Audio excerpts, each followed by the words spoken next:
All right, San Diego and Southern California, what's going on? Hour one, Jon and Jim. The lead is not Joe Musgrove. The lead is not the Red Hot Padres, who are 17-4 since the All-Star break. The lead is the return of our update man, Swiss Jim. Update man. Our update guy is back. Swiss Jim is back. We've been missing you because we didn't know how to do the damn stream. I know. And we didn't know how to do any updates or the back page. But Jim is back following a lengthy journey throughout Europe, from Switzerland to Italy to IB to Granite Ridge Drive here at iHeart. San Diego, man. It is good to have you back. You still look basically the same. I haven't changed, Jon. I know you've been consuming a lot of San Diego sports while you were away, I'm sure. Not a lot. How are you? It's been so, for our listeners, Jim is back. If you want to, text us and we can talk about back. Jim returning. 70470, start with team. How are you? I'm good. I'm still a little jet lagged. You sound it. Last night was rough. Yesterday was rough.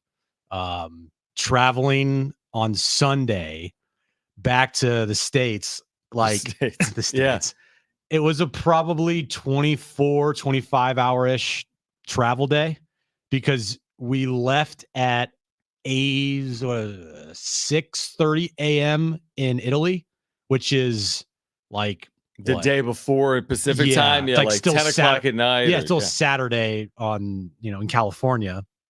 And we didn't get home until almost close to midnight here in San Diego. And it was a lot. The travel was a lot, but the trip was just a completely eye-opening, amazing.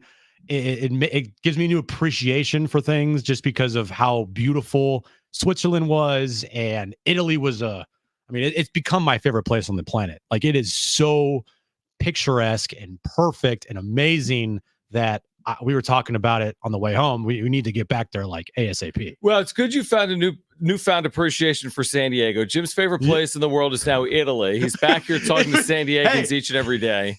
One thing he's learned, his newfound appreciation is, man, he really hates. No, that's not what I said. The US. That's not what I said. That's not what I said. There's no place here that's shaped like a boot. I just was emphasizing how beautiful Italy and Switzerland was. I told you this because I always kind of rip you for, you basically haven't been anywhere before now, true, right? Yeah, you've been to Fresno. You've been to Northern Sacramento California. You were in Sacramento once for a Kings game. Yeah, no. And now you've been to Europe. Now you're the world traveler. So it's good to have you back, seriously, because without you, this show literally was about to go off the air and go explode. we had stream issues, we had show issues. The only thing that didn't go wrong was everything related to the Padres, to the point where people were blaming you for returning to the U.S. because the Padres are playing so well. So Jim left a week ago Saturday, and the night before he left, the Padres lost to the lowly Rockies. Right. Then he leaves, they win 7 straight. Then he crosses back into U.S. airspace. Ha-Seong Kim's home run is overturned, and they lose. Dude, that was turning my phone on the second we landed. And to see how they lost. I no joke had well over 100 notifications on my phone from people saying it's all my fault. You're an idiot. I hate you. And I'm just thinking, what the hell happened? And then when I see what happened, I'm like, I'm no joke, crossed the U.S. border probably the exact moment that home run got overturned. So at that point, you're thinking maybe Jim is bad luck. But last night, the Padres behind Joe Musgrove won a game. Otherwise, Jim never would have heard the end of it, because if they would have lost yesterday, it'd be 2 straight. Jim's back in San Diego. But let's get to what happened yesterday. Well, Joe Musgrove returning. What do you got? I brought you guys something. Oh, okay. Forget about the show. What do you have? Yes, I like this. All right. Yes. Let's clear the decks. What do you have? It's not like something big. I want it to be huge. It's not anything huge. Oh, you didn't bring us a Ferrari fresh out of the factory line from Italy? I didn't bring the keys to the home. Yeah, I didn't bring anything back from this amazing wedding I went to. But, okay. Yeah, what do you have? I got you guys some Swiss chocolate. Oh, there you go. Yeah. That's so kind. Yeah, some Swiss premium chocolate. This is why I've been calling you Swiss Jim for the last week. I know. That's part of the reason why I got it, because you called me Swiss Jim. That is so kind. I was only in Switzerland for 3 days, and then I was in Italy. Can we try it on air? Well, of course. Not during the break. Let's open that up. Okay. What do we got? 6 flavors? Got 6 premium flavors of Swiss chocolate. All right. Wow. Jim goes to Switzerland. He brings us back chocolate. Do you want anything? Here's some Swiss classic milk chocolate. Okay. What do we got here? Yeah, I'll try that. You have any dark? Some milk crunchy. I didn't even know there was 6 kinds of chocolate. Switzerland's known for watches and chocolate. Yeah. We got some dark neutral Swiss chocolate. Oh yeah, I'm gonna try this. Dark chocolate from Switzerland. Is this actually made in Switzerland? White crunchy nougat Switzerland chocolate. Oh, made in Jersey, it says. I bought it at the airport in Chicago. Oh, it's spectacular. Dude, their chocolate there, top notch. I mean, that's what they're known for. Pastries over in Europe, dude, game changer. I love how Jim, we knew this was going to happen, Brent. We said Jim was going to come back and he's going to pretend like he found Europe. Like the things that he saw have never been seen. They have pizza He's there. like, dude, you should see this place. Yeah. I said yesterday you're going to come back like you're Marco Polo and you're discovering spices and stuff. Well, that was always my concern. Like it. That was always my concern with when he flew back. He's like, I had to fly back and I had to take a train. I said this yesterday. I'm like, well, you didn't fly. No. And then you weren't the conductor. You weren't putting like coal in the back of the engine to get from LA to San Diego. But no, Jim is back. So is Joe Musgrove, Padres fans. We had no idea what to expect. We didn't even know if we'd see him again in 2024. Not only does he return, he returns in a big way on a pitch count, somewhere in the 60, 65 range. He works into the 5th inning, Jim. Shutout baseball. Bullpen does the rest. Joe Musgrove, and we'll hear from him coming up.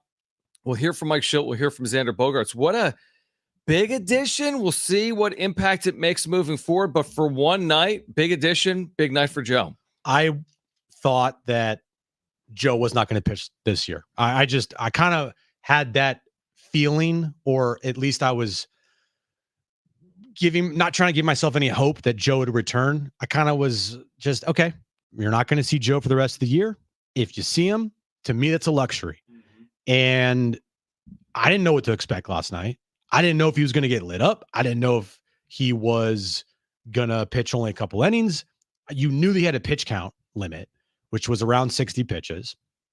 And I'm not saying the Pirates are a bad baseball team, but they're not doing well right now. They're struggling. And Joe went out there.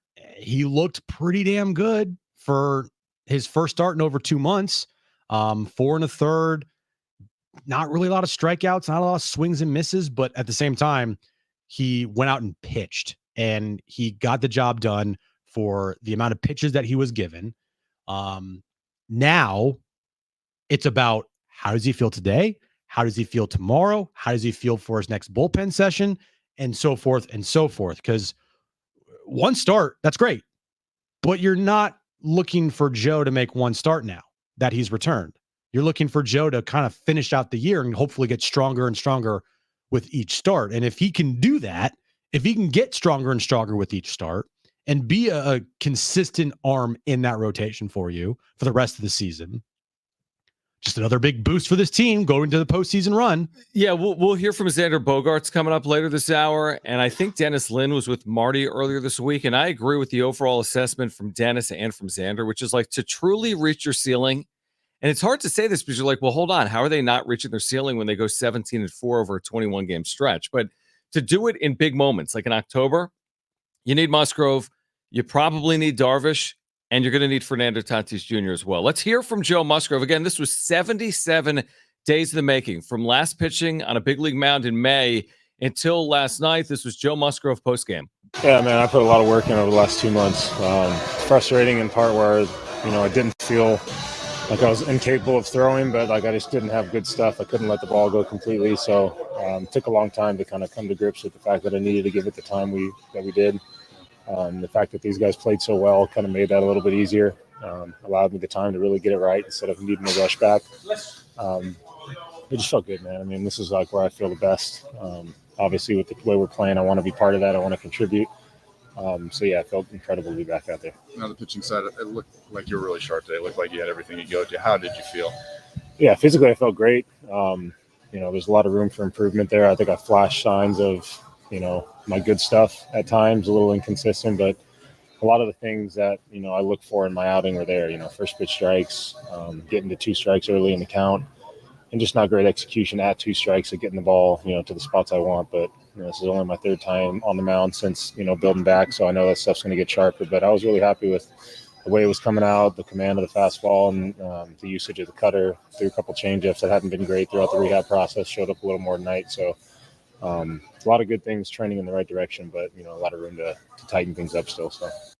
Through 94 miles per hour, which was harder than he was throwing prior to the injury. I mean, the bone spurs exist. Yeah, so he still has bone spurs, but guys pitch with bone spurs, including Joe Musgrove right now. But if nothing else, it's encouraging. I'm with you. I don't know if I'm counting on him to, be as good as he's been previously as a Padre for the next 2+ months, but it's at least a possibility after last night. It is. It's something that is encouraging for sure. Mm-hmm. It's all about the days after for me. Yeah, definitely. I agree. If he throws his next bullpen and feels something and we get a report about it, then I'm right back to I can't trust Joe. Nothing against Joe. It's just I'm not going to sit here and expect Joe to be out there and try to help this team. But if he is, that's a massive boost to this rotation because King and Waldron, King's pitching tonight, they're in uncharted territory for sure. Dylan Cease, take away his last start, has been really good. Mm-hmm. But other than that, you've needed some help in your rotation for sure. This last week while I was gone, it was a lot of the bullpen.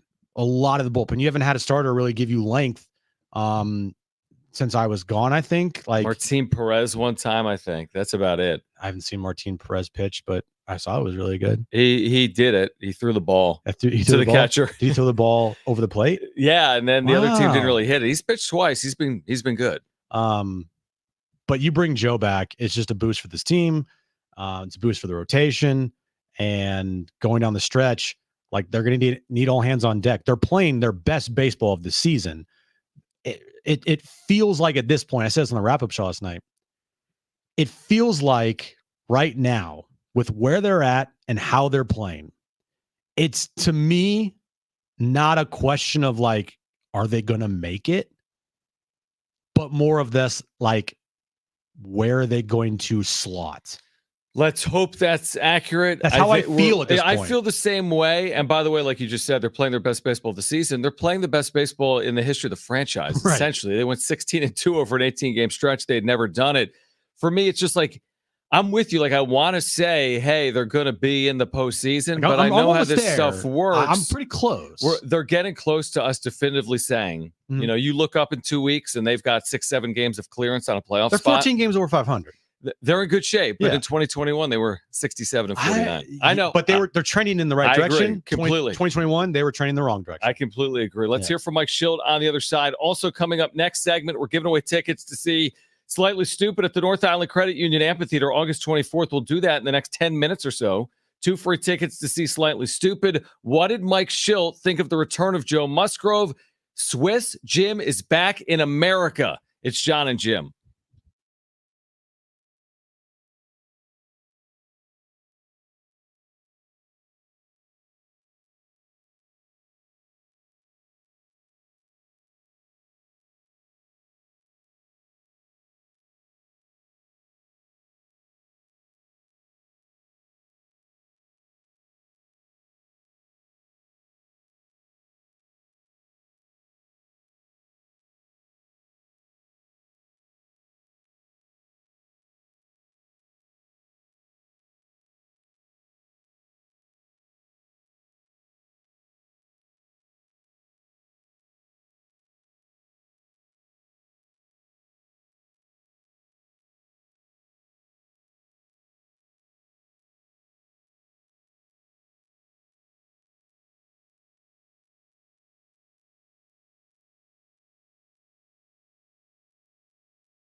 All right, John and Swiss Jim back with you here. San Diego Sports 760, only do it for this week. We have Slightly Stupid tickets to give away. We'll do that this segment. Slightly Stupid North Island Credit Union after August 24th listing for that. So Jim is back from Switzerland. Yeah, it was Switzerland first for 3 days, and then we went to Lake Como for 3 days because the whole trip was based around us going to one of Aaron's best friends' wedding. She was in the wedding party. Camille and Andrew, they went to our wedding, or my wedding, and I was there. You did officially. So that was like the whole reason why we obviously went to Lake Como. We tried going there for 3 days. The travel is just, but this wedding that we went to, I was telling you about it before the show. It's hard to really explain it because it was so extravagant and like a fairy tale, like over the top in the best way possible, that it's something that I'll never experience ever again. That wedding, where a place that John Legend got married to Chrissy Teigen, that was the venue that got married. And you may have. Are you saying it was better than your wedding? Here's the thing. It was way better than your wedding? Because I was at your wedding. I'm very biased. I thought my wedding was awesome. I love my wedding. But this wedding was better. No, this wedding was not better. This wedding wasn't better? Because it's my wedding. My wedding's the best. I'm very biased. This wedding, it's right there though. It was. I mean, I gotta give it to them. They knocked it out of the park.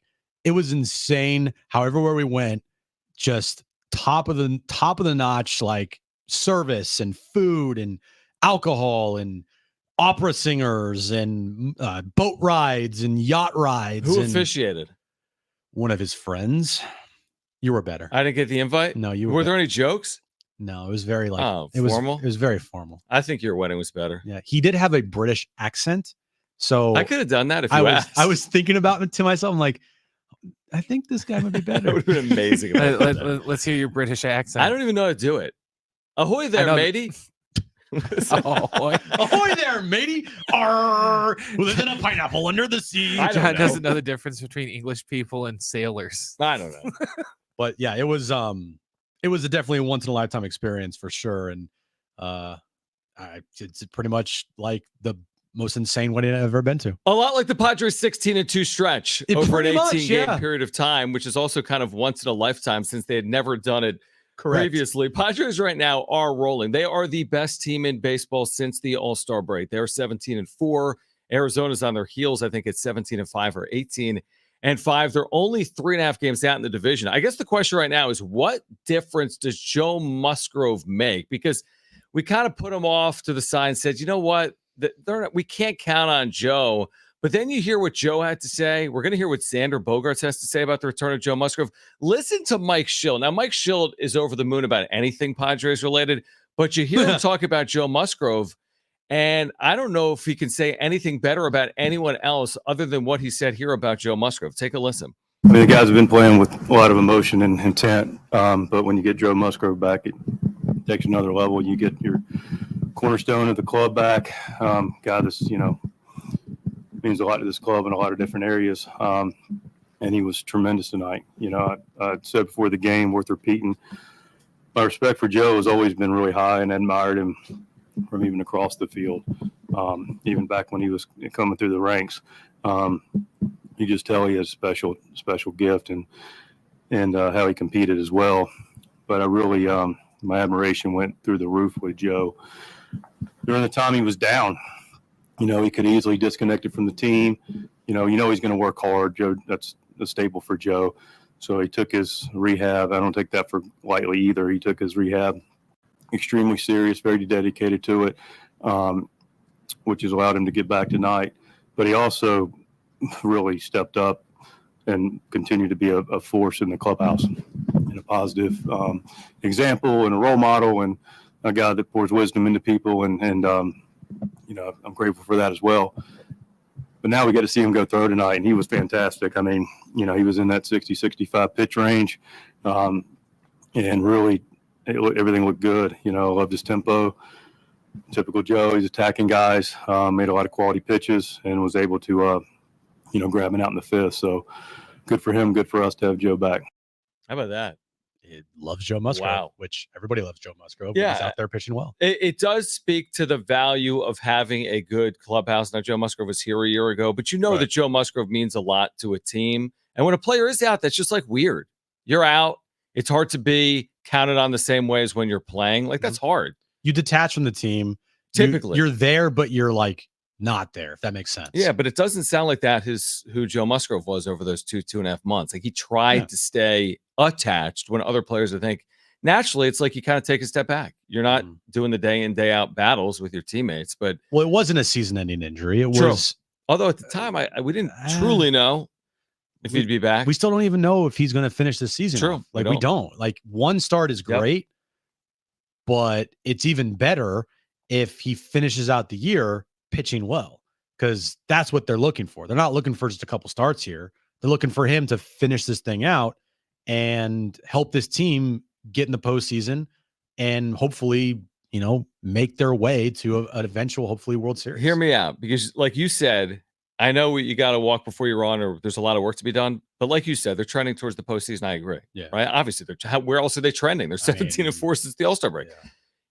If Joe Musgrove's healthy over the final 6 weeks of the season, let me just tell you, he's got a 3.5 ERA from here until the day the regular season ends. A 3.5 ERA over that stretch, and he's built up to 100 pitches per outing. Yeah. Where is he slotting in for you? Well, it depends on what the others are doing.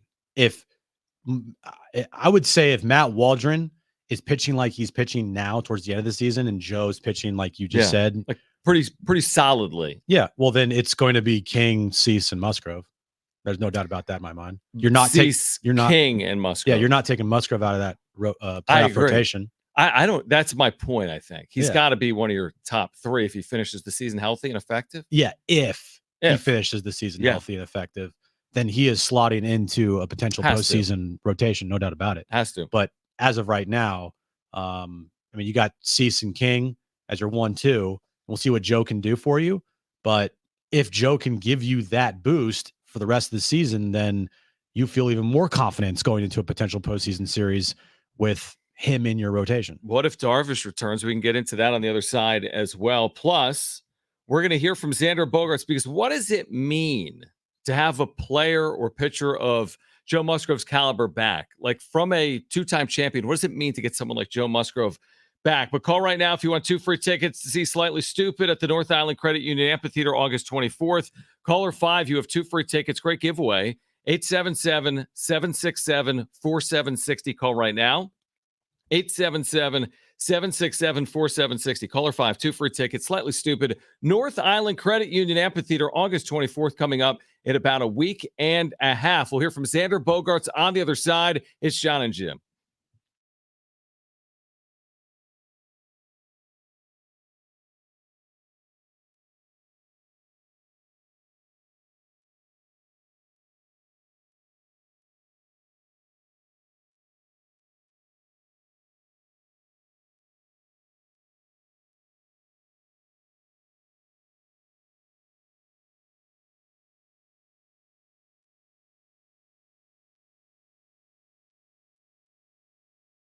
All right, hey guys, it's Schaefer. We've been telling you about our friends at Circa Las Vegas. We were there in July for Mountain West Football Media Days. Guess what, Swiss Jim? We're heading back next week to Las Vegas, to Circa. It's a sports lover's dream. We can't wait to get back. It's got the largest sports book in the state of Nevada. Think about that. You need to see it.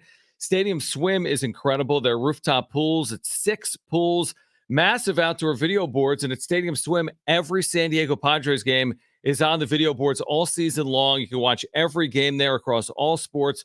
Open 365 days a year. And here's the other good news. Circa is 21 plus. There's nothing to worry about other than sports. And speaking of which, the biggest pro football contests in Las Vegas are back. They have Circa Survivor and Circa Million, up to $16 million in guaranteed prizes with 2 ways to win and no rake. Circa Survivor contestants select 1 team each week with no point spread. If you last the longest to win it all, you've got $10 million guaranteed. In Circa Million, make 5 picks against the spread each week for your share of $6 million guaranteed. They have quarterly payouts. They have full season payouts. You enter in Nevada, but you play from anywhere, including in San Diego. Visit circasports.com for details.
This update's brought to you by Taco Bell. Padres, they remain hot. They beat the Pirates again last night, 2-1. Joe Musgrove, in his return, pitched 4 in the third scoreless innings, which is a great sign for the Padres. Game 2 against the Pirates tonight, 6:40 first pitch. Michael King mound for the Padres. The new Lux Cravings box from Taco Bell with cheesy, crunchy favorites, chips and nacho cheese sauce, and a drink for just $7. Try it today at participating Taco Bell stores for a limited time only while supplies last. Prices and participation may vary.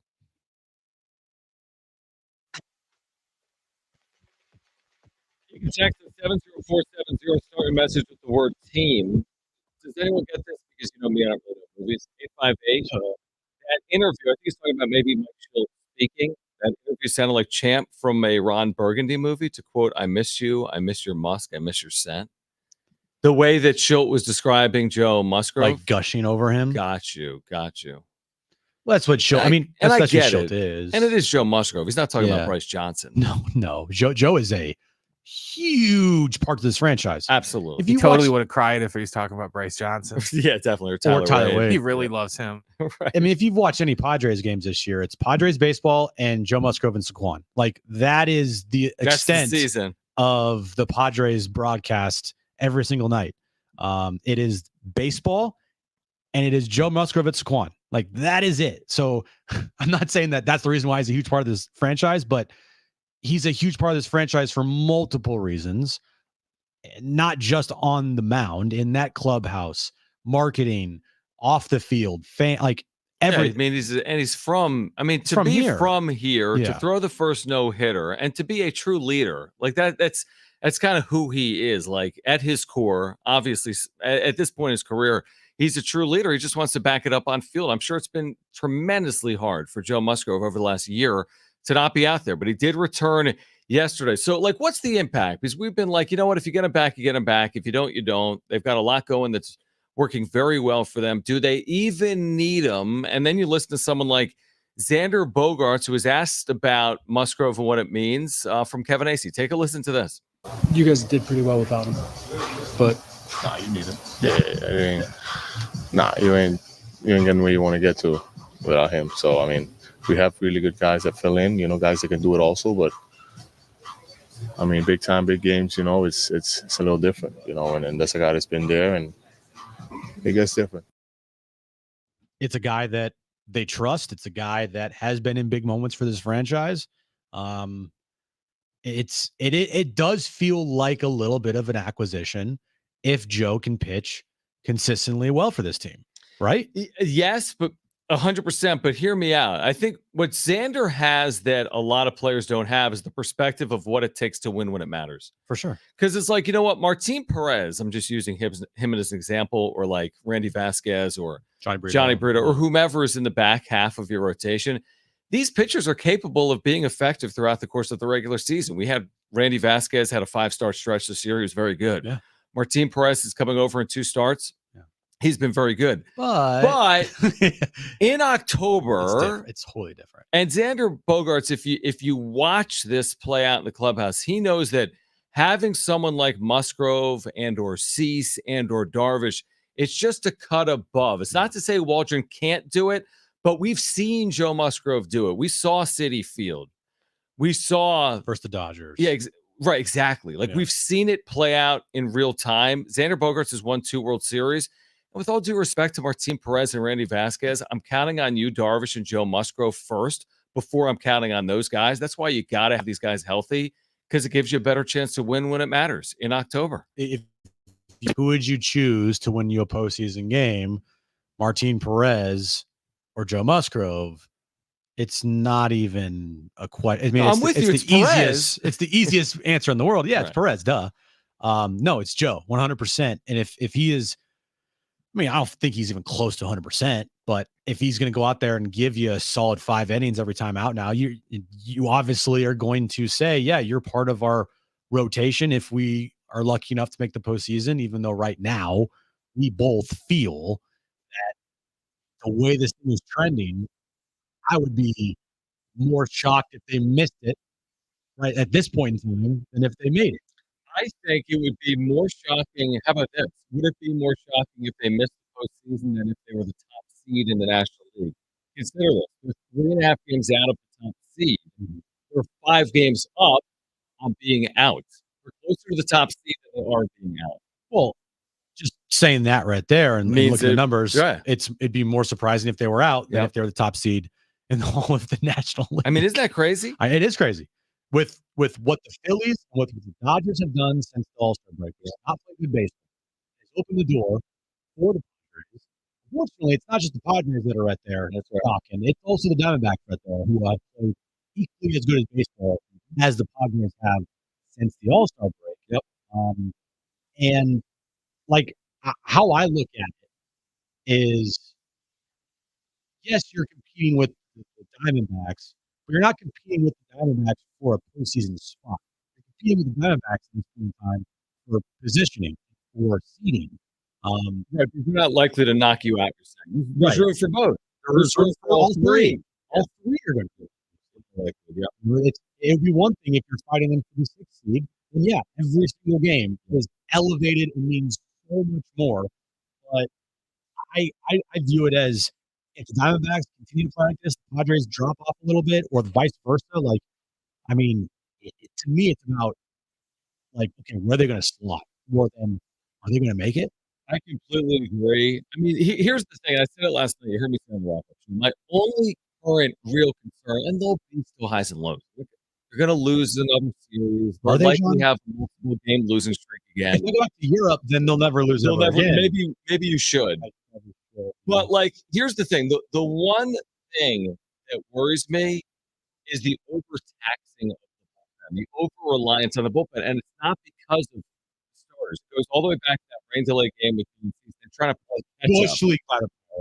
100%, and they've been playing catch up, and now they have Thursday off, Jim, and then they play 18 games. I think it's right, 18 games in 18 days. You can't really catch a break. That to me is the only thing that can kind of sidetrack them potentially. But after that, tons of off days in September. And again, they've overcome all odds and obstacles all season long. The injuries, the opponents out of the All-Star break, playing the Baltimores, the Clevelands, and winning. So again, it's not like, oh my gosh, the bullpen's overtaxed. They're about to lose 5 straight games. I don't think that's the case. I'm slightly worried about having to stop 5 out of every 7 games. So, Robert scores 2 out of every 5 games. I need these guys healthy and effective in September and October. I just don't want to lean on them too heavily now. But they're leading a lot of games. They're returning to their 18 in the bullpen a lot too. It's not going to happen the rest of the season. They're going to stabilize things. Like, they're not going to overtax these guys. Tanner Scott or Robert Flores or whoever else comes in the bullpen. It's like 5 out of 6 days every week. They're going to stabilize it. And frankly, they've gotten through this stretch of games with quote unquote taxing your bullpen by playing exceptional baseball, getting wins after wins, even with a bullpen that has been taxed. So you can deal with it for sure. And you've given yourself wiggle room. You've given yourself a margin of error for sure. So I am not like super worried about that, to be honest with you, because as long as they're healthy, I feel like everything's going to work its way out. And Schultz not going to, and this team is not going to have guys be, taxed going into the postseason. I don't, unless they truly want to and have to do it. But I don't think they're going to have to do it with how they've been playing right now and with how the postseason picture is playing out. Yeah, I mean, here's the thing with September is that they do have 5 off days in September. Here's what would be interesting to me. I think I know the answer. I think they'll chase it down with all their might. I think if you enter the final week of the season, we're getting into this. Well, we've been talking about the 4-team race, Dodgers, Padres, Diamondbacks. If you enter the final week and you're dead even there, whatever that means, your game up in Arizona, your game back in LA. Are we going to talk about that right now? But my point is, I don't think at that point you're relinquishing anything. Like, let's say you're 8 games up in a playoff spot. You clinched 2 days earlier. But now you're a game and a half back in the division with 6 to play. I think you chase the thing down with all your might because Mike Schild has said since day one, our goal is to win the division. Yeah. But then again, if you end up a game short, there's no doubt in my mind that if they have an opportunity, they're going to go for it. As they should. Exactly. Yep. And frankly, the opportunity is right there right now. They're 3.5 back in the division, along with the Diamondbacks, who are also 3.5 back. You get to September 1, 3 games back, even 4. They're going to go for it. Why wouldn't you? Yeah, I mean, they should. Why wouldn't you? Well, I'll give you a reason. Remember, what year was it? Remind me. When they kind of like set up their rotation, there were 10 or 15 days left. They won game 1 against the Dodgers. Might have been the Trent Grisham home run against Kershaw. Was it 2020? And then they kind of like who? Wait, the Padres. Remember, they navigated their way through the final week or two. They almost took their foot off the gas. That was 2022. Was it? They did not play well. When they September, had a division, and then they went and lined up their rotation for the Mets to be Darvish, Snell, Musgrove. But didn't they also do it in 2020? No, because they faced the Cardinals first, Schulte's Cardinals, and they had one healthy pitcher. I remember, but I thought there was a moment in time where Grisham hits a home run off Kershaw. They pulled it within like 2 games of the Dodgers. Oh, you're right. Remember in 2020, that? it was in the regular season. Yeah. And then they're like, well, we don't necessarily remember. They start setting everything up like you're setting this up way too early. Yeah, they conceded. It that felt series. like exactly, and that to me is something that I don't feel like a Mike Schulte team would do. I agree with you. That right there was, you're like, I did the whole Tingler thing with that, and you're just like, are you kidding me right now? This team won't do that. We have violated an unwritten rule of Jon and Jim. We've gone 43 minutes without mentioning Jackson Merrill. So we'll do it on the other side. We'll hear from Ken Rosenthal, who is the National League's Rookie of the Year if the season ends right now. Is it Paul Skeens or is it Jackson Merrill? Ken Rosenthal has weighed in. We've got great giveaways for you, including tickets to see Def Leppard and Journey with the Steve Miller Band in the 4 o'clock hour. Stay with us on Jon and Jim.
All right, coming up on the show, we've got tickets to give away. We have Chicago with Earth, Wind, and Fire. We've got Def Leppard and Journey at Petco with the Steve Miller Band. We've got Lady Wilson. By the way, it's not just us talking about can the Padres win the NL West. SportsCenter right now saying 3-team race. I mean, it is. You'd be lying to yourself if you said it wasn't. Because there's this belief, Jim, was playing out while you were gone. People are like, yeah, but the same old story is going to play out, right? Oh, you missed Derek Togerson. What? Wow. Derek Togerson, what happened? Dude. What'd I miss? Holy moly. He called in. What did he say? Well, he went on his On Fire podcast with Darnay. And Jonathan somehow made me aware he was doing an hour. He's like, I'm watching the On Fire podcast at break, and Derek Togerson just said the division's over. Oh, the Dodgers are going to win? Dodgers, and this is when it was 2.5 games. The Dodgers are winning it. They're getting bets back. I'm like, that's ridiculous. How does anyone know what's going to happen over the last 40-something games? So we called in. He made his case. I mean, you missed Derek Togerson. I mean, here's the thing. How can you say, are you willing to die on the hill that the division is over was my point. Oh. With the way that, and I'm like, not just San Diego, Arizona too. And I'm not going to sit here right now and be like, the Padres will win the division and here's why. I'm not going to die on that hill either. But to say it's over is, in my opinion, really short-sighted because it's not over. Because I'm looking at the trend lines. The Padres and Diamondbacks have played better than the Dodgers in the second half. Is it my number one concern at this moment in time? No. Which is funny because we used to argue all the time about the division. And I still feel that way. Like the division means something and it should mean something. It shouldn't just be like a throwaway thing. It would be great. But as time goes on, opinions change. And my opinion now is more or less like, hey, they're in a really good spot. They are playing some of the best baseball in franchise history. Just kind of roll with it right now. Mm-hmm. You're not losing sleep over right now. The Dodgers win a game, the Padres lose one night. Like, am I sitting there being like, oh my gosh, wasted opportunity? Now it is something that I do look at. Like, hey, are the Padres keeping pace with the Dodgers right now? Yeah, 3.5 back. Are they putting themselves in a good position to make the postseason, which is the most important thing, bar none? Yep. Absolutely, they are, and that is what's important. Are they playing good baseball? Are they winning games? How does the postseason picture play out right now? Are they fighting for their lives? Are they not? And right now they're not. They're just playing consistently good baseball.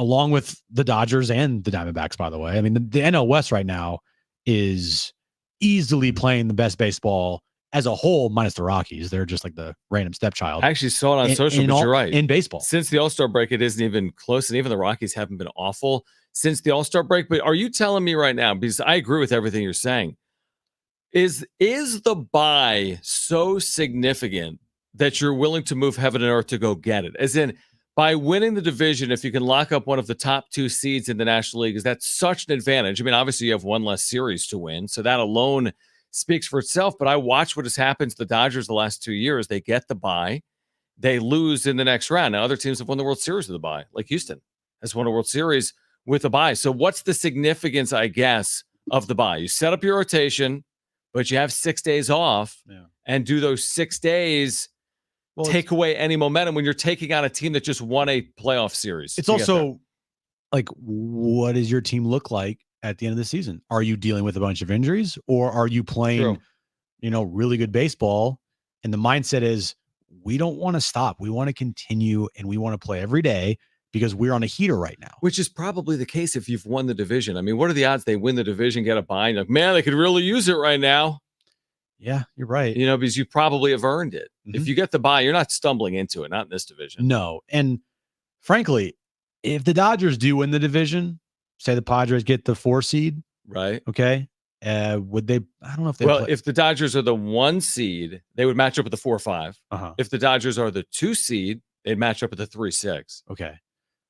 The Padres, so there's a possibility they could play. And what I'm getting to is like, Dodgers don't scare me this year. From a standpoint of the Padres have played them very well all year long. That's a good point. Yeah. Now, if you want to say, Jim, look what happened in 2022. The Dodgers owned the Padres in the regular season, and then we all know what happened in the postseason. So it could happen. I no doubt about it. What I'm saying is, if those things were to play out that way, nothing really scares me.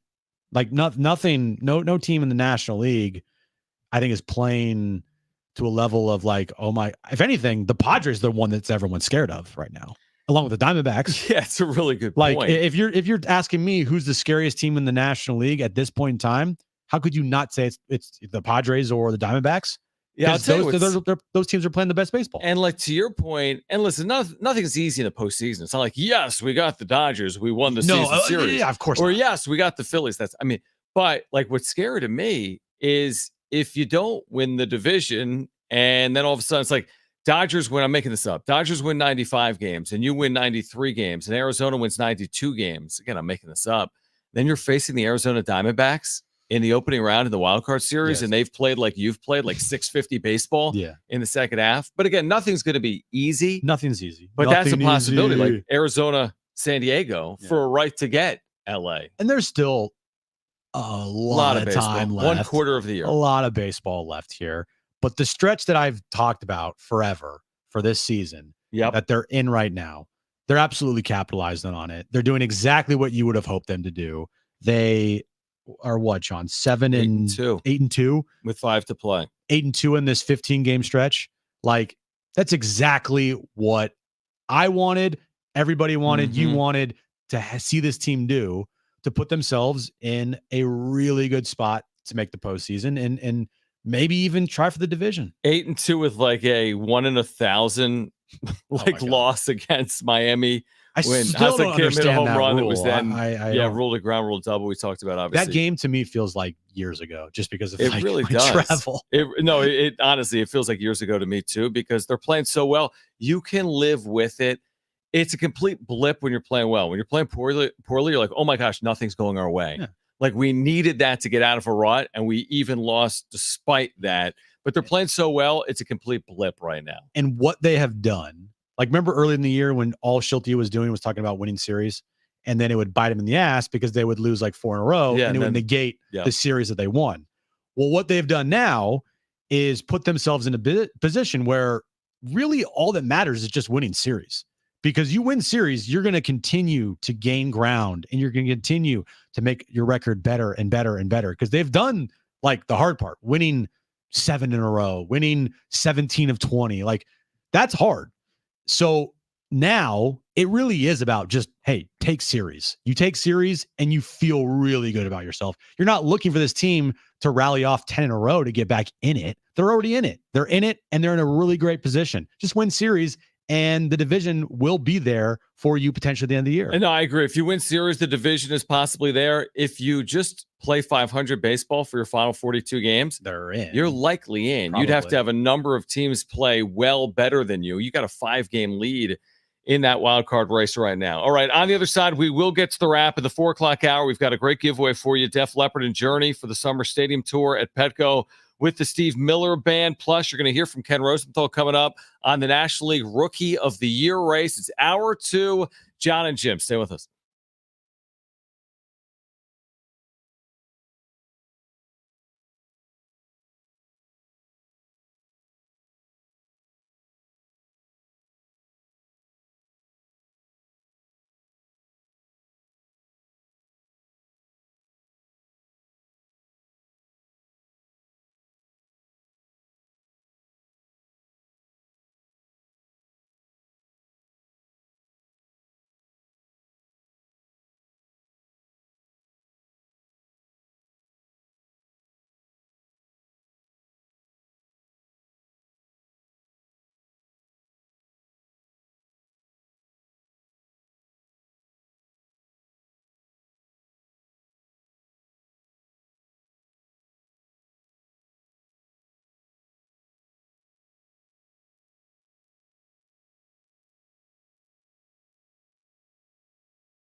All right, this update's brought to you by Taco Bell. Padres beat the Pirates last night 2-1. Joe Musgrove returned his first start in months. He pitched really well, going 4 1/3 innings, 63 pitches. He was on a pitch count, allowed no runs, struck out 1. Good sign for the Padres. Padres have won 17 of their last 20 games. They're going for a series win tonight against the Pirates. 6:40 first pitch. Michael King on the mound for the Padres. The new Lux Cravings box from Taco Bell with cheesy, crunchy favorites, chips, and nacho cheese sauce, and a drink for just $7. Try it today at participating Taco Bell stores for a limited time only while supplies last. Price and participation may vary.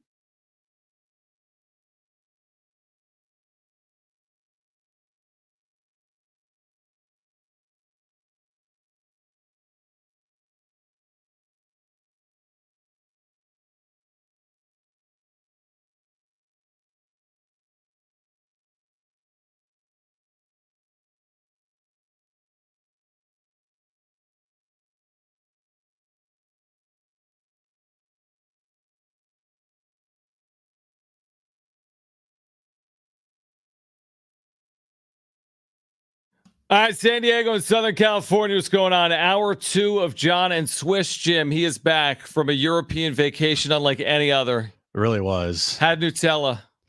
I had Nutella. Chocolate. I had pizza. Can't get none of that stuff Went here. to a wedding. Went to a extravagant wedding. Saw water. Went on a boat. Swam in water. Have you ever heard of such a thing, San Diegans? He was by the water. Went in a boat. It was sunny. I went and had a boat ride on a lake. Went to a lake. Had pasta. Oh, my gosh. Had the best gelato of my life, by the way. If you missed it, do we have the open where Jim is like, what I realized on my week-long trip is how much I love Italy. No. That's what I said. That'll be tomorrow's. I said I already marked it. that this is nothing against San Diego, you moron. Don't try to pit me and say that You it's San suck Diego. compared to Italy. No. I just said that Lake Como is like my favorite place now. Oh, yeah, in the world. Yeah, sure. That's all you said. Well, you know what that means? That San Diego is not on that list. You go to Lake Como and you tell me otherwise then, buddy. You go there and I want you to say that place isn't amazing. No, it's not to say it's not amazing. I've been to Europe. Yeah, but you haven't been to Lake Como. I haven't. That's true. I have not. But I've been to Europe and it's lovely. Here's my thing with San Diego. I think you're the same way. When you got here 15 years ago or whatever, you came here to be here. Like people come to San Diego to live as a destination. They don't stumble into it. Right. Like a lot of people that live in San Diego, of course, there's people that are native and born here. And a lot of people come here because this is where they always wanted to live. Americans that always wanted to be in sunny Southern California. They wanted this lifestyle. Mm-hmm. They wanted it's something very specific in San Diego. You're not getting it anywhere else.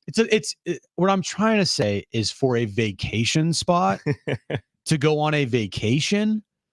I don't think there's anywhere, and again, I haven't been to many places, but still, the places that I've been, this is the top for me. Like, even if I wasn't going to the most extravagant, out of this world wedding that I've ever been to my entire life, this place still would be the best destination for vacationing in the world, I believe.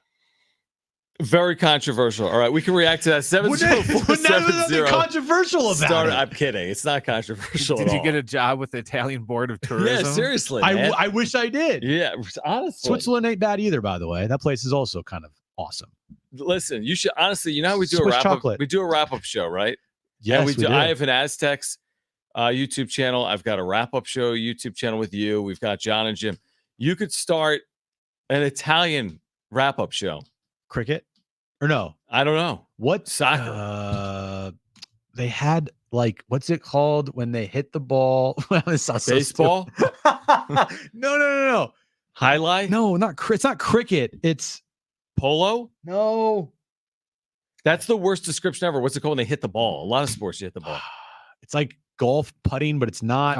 Oh, you're talking about through the wickets? Backrack or bocce ball or what is that called? We played that as kids. I don't know, but they had one. Start a channel. That's what I was trying to say. Is I'll start a channel about that. Coming up at 4:15, a wickets expert live from Milan. Not a lot of sports in Switzerland. Not a lot of people there are sporting sports gear, nor in Italy. That's honestly, here's the one thing I really do appreciate about America. Yes. All right. Here's the thing I'm going to tell you. I need my sports. Dude, people in the U.S. are so darn passionate about sports, including us. I love that. It's so relatable to me. Like, I am willing to live and die on a sporting result. Croquet. Yeah, Thank you. Someone put that in the chat. Yeah. Like, I'd rather Allison live and Wonderland. die on like a who won like game 4 of the NLDS than like live a normal life and do fun things. Yeah, they don't care about that in Switzerland. I like caring about results like they actually truly matter. What they care about in Switzerland is making sure that they keep their city as clean as possible. And also just like nobody works. It's crazy. You go around and all these shops are closed, yet everybody makes a lot of money. It's insane. It's a good, I mean, listen, that's not terrible. There's something relatable about that with San Diego. I always see people at the beach, out and about. Nobody works. Okay, so we're going to get to the wrap. Why don't we do that? Let's get to the wrap. It's time for the wrap, presented by Sombrero Mexican Food. Check out their website at sombreromex.com. An Olympic gold medal changed Steph Curry's legacy. It didn't change his legacy. Well, I mean, could you say cementing his legacy is changing his legacy? Maybe. You can say whatever you want. I think it just amplified his legacy even more. Like his performance in the semifinal game and the gold medal game, essentially without him, they don't win those two games. And then the iconic shots he had in the gold medal game over Wemby, and then the dagger three where he's fallen away. Like, it just cemented his legacy as one of the best basketball players ever. I don't know where he slots, but he's accomplished it all. Everything he sought out to do, he's accomplished. I liked the Brent stat that he had yesterday for Trainwreck Radio. I actually mentioned it to Jim in the wrap-up show that there are 9 players that have an NBA regular season MVP, a finals MVP, Olympic gold. Was there something else in there, Brent? MVP, finals MVP, and an Olympic gold. And there were only 9 players. Steph is one of them. Yeah. So I actually do think, I agree with you. It doesn't change it. He's already got an amazing legacy. I do think it cements his legacy because it was a missing piece. Some of the greatest players, some of the greatest basketball players ever have gold medals. And that now includes Steph Curry. And they needed him to do it. It wasn't 39-point win after 39-point win. They came from behind to win the semis, and they got tested in the gold medal game by France. And he wasn't like Tyrese Halliburton or Jason Tatum who's crying about not playing. But he was like a major reason why they won the gold. Absolutely. And that right there makes it even better for him. Next question. Who's more important to the Padres' second half success, Joe Musgrove or Fernando Tatis Jr.? I would say it's Joe Musgrove because this team has been winning at a very high clip without Tatis. Now they've been winning at a high clip without Joe, but pitching to me is something that is going to be very important down the stretch here. It always is. It always will be. Pitching. You choose that every day of the week. And their offense isn't going through a stretch where you're like, man, they need Tatis back badly. But if you look at the pitching, they're probably saying, man, we need another starting pitcher. And that's where Joe comes in and helps out. So I'll take Joe. I'll take Joe. 100%. I mean, I love Tatis. I think Tatis at his best is one of the best players in the sport. He's brilliant. He's exciting. He just never plays. He never plays. We did it the other night. He's played in 59% of eligible games of his career. He's 25. He's played in 59% of the games since the start of the 2019 regular season. That's absurd. He's missed, nearly half of the games that he's been eligible for, so to speak. I say Joe Musgrove for everything you just said. I've seen him pitch and come up big in big moments. You can't have enough starting pitching. Simple as that. If he's fully healthy, then that is a huge, huge benefit for the Padres in the postseason in 2024. Next question. Do you think Brandon Ayuk will stay with the Niners or be traded? Were we talking about this before you went away? This played out for a little bit. See, in Europe, Brandon Ayuk and the Niners couldn't hurt me. You get back, and I'm like, this sucks. I think he's gone. There's just it's kind of one of those things where the longer this goes on, the less likely they're going to get a deal done. I just hope the Niners get something back that will help them out. I don't really know what Brandon Ayuk is thinking, honestly. That he is going to get a tiny fraction more money from the Steelers than he was going to get from the Niners. and he's going to go to a situation that's worse off. Like, okay, cool, go get your money, but are you going to be in a contention to win a Super Bowl? Probably not. Yeah, it's almost like if you're Ayuk, it's like, do you know something internally? Are you thinking going into the year? Here's the deal. I'm going to make X in San Francisco, or I can make Y elsewhere, Y being more than X in this hypothetical. But I haven't won with the Niners. I don't think we're going to win the Super Bowl, so why not just go get paid? Well, okay, so when he goes to the Pittsburgh Steelers, which I think that's going to happen, right? He's going to get a new deal, and it will make him a top 3 or 4 paid wide receiver in the NFL. So that's a good amount more, probably. But if he stays with the Niners and he accepts their offer and their deal that's on the table, then he'll be a top, like, paid between 12. like 7 or 8 or 10, right? So you're gonna go to what's a the team. real money? See what I'm saying? Like, if you were throwing it out, are we talking about $4 million per year? Are we talking about $34 million overall? And I don't know the contract for top wide receivers off the top of my head, but say the guaranteed money for the Steelers, option is $70 million guaranteed. Yeah. Say the Niners guarantee money option is $55 million guaranteed.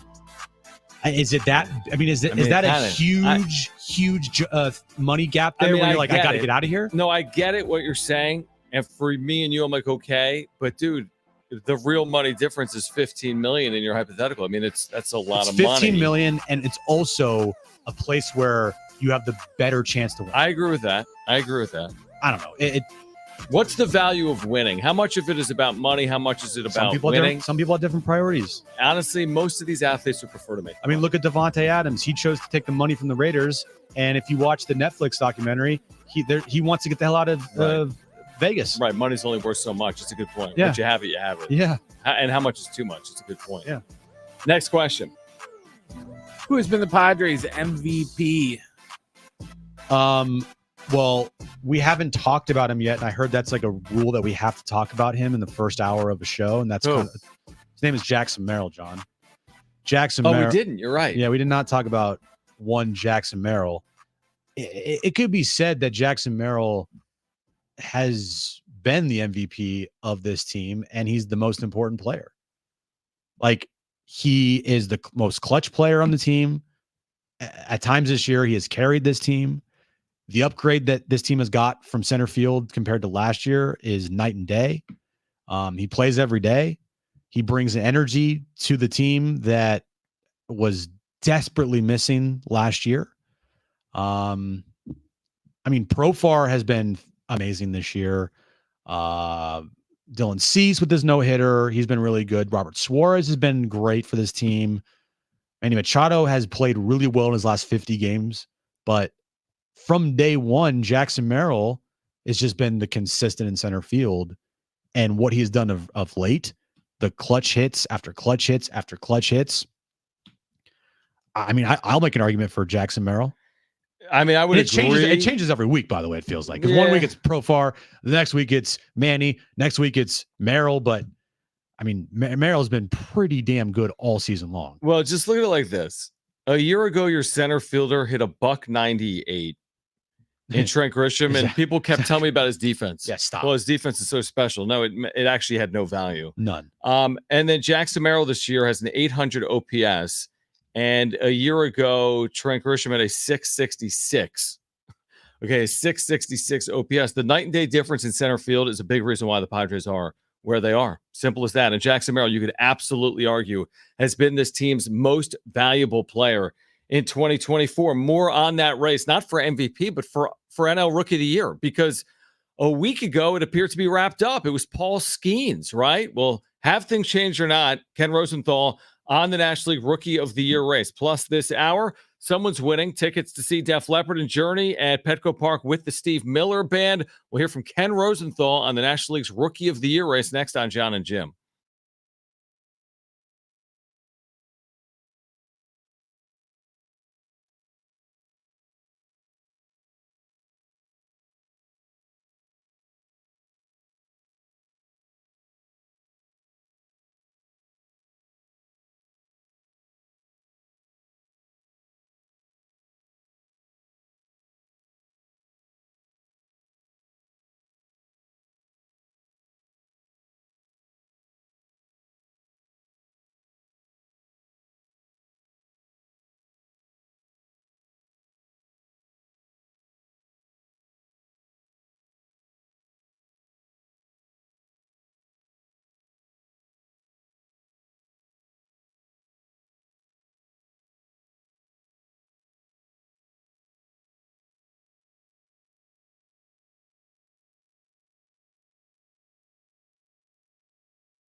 All right, shout out to my 5-year-old son, Jones, who starts kindergarten today. I don't think so. Like, hard right now? He's not playing with dolls, but man, it is not a joke stuff because some of these days, and I don't know how people do it. Like, God bless everyone who raises children. Like, I spent 2 hours just like me and him, and I'm like, oh my gosh, I need to take a nap and I need like to go to a spa. But it's just, yeah, it's amazing. Time flies. And then like through the pandemic, thank the Lord during the pandemic, he was like 1. Because I really feel for it. Like, if you're 10 years old and they take a year or two, It's brutal, probably. like that's life-changing stuff. If you couldn't go to like college because your first 2 years of college were taken away Imagine by seniors the that year pandemic. in high Yeah, school. you didn't even get to graduate really No. because you weren't even in school. Man, that's just So- a lot of things. Shout out Jones. I don't think you're listening, but shout out anyway. Yeah, shout out, buddy. Happy day 1 of kindergarten. Yeah, Next up, it all- European vacation through It Switzerland. all goes Italy. downhill from here. It pretty much does. All right. So I'm not kidding. Like a week ago, people were like, this is wrapped up. Paul Skeens in Vegas is like minus 5,000 to win Rookie of the Year. Jackson Merrill's like plus 5,000 to win Rookie of the Year. Like it was a formality, right? Mhm. Not so fast. Pittsburgh's been awful. They've lost, what, 7 or 8 straight? Yeah. They're 1-9 in their last 10. Paul Not great. Skeens got roughed up his last time out.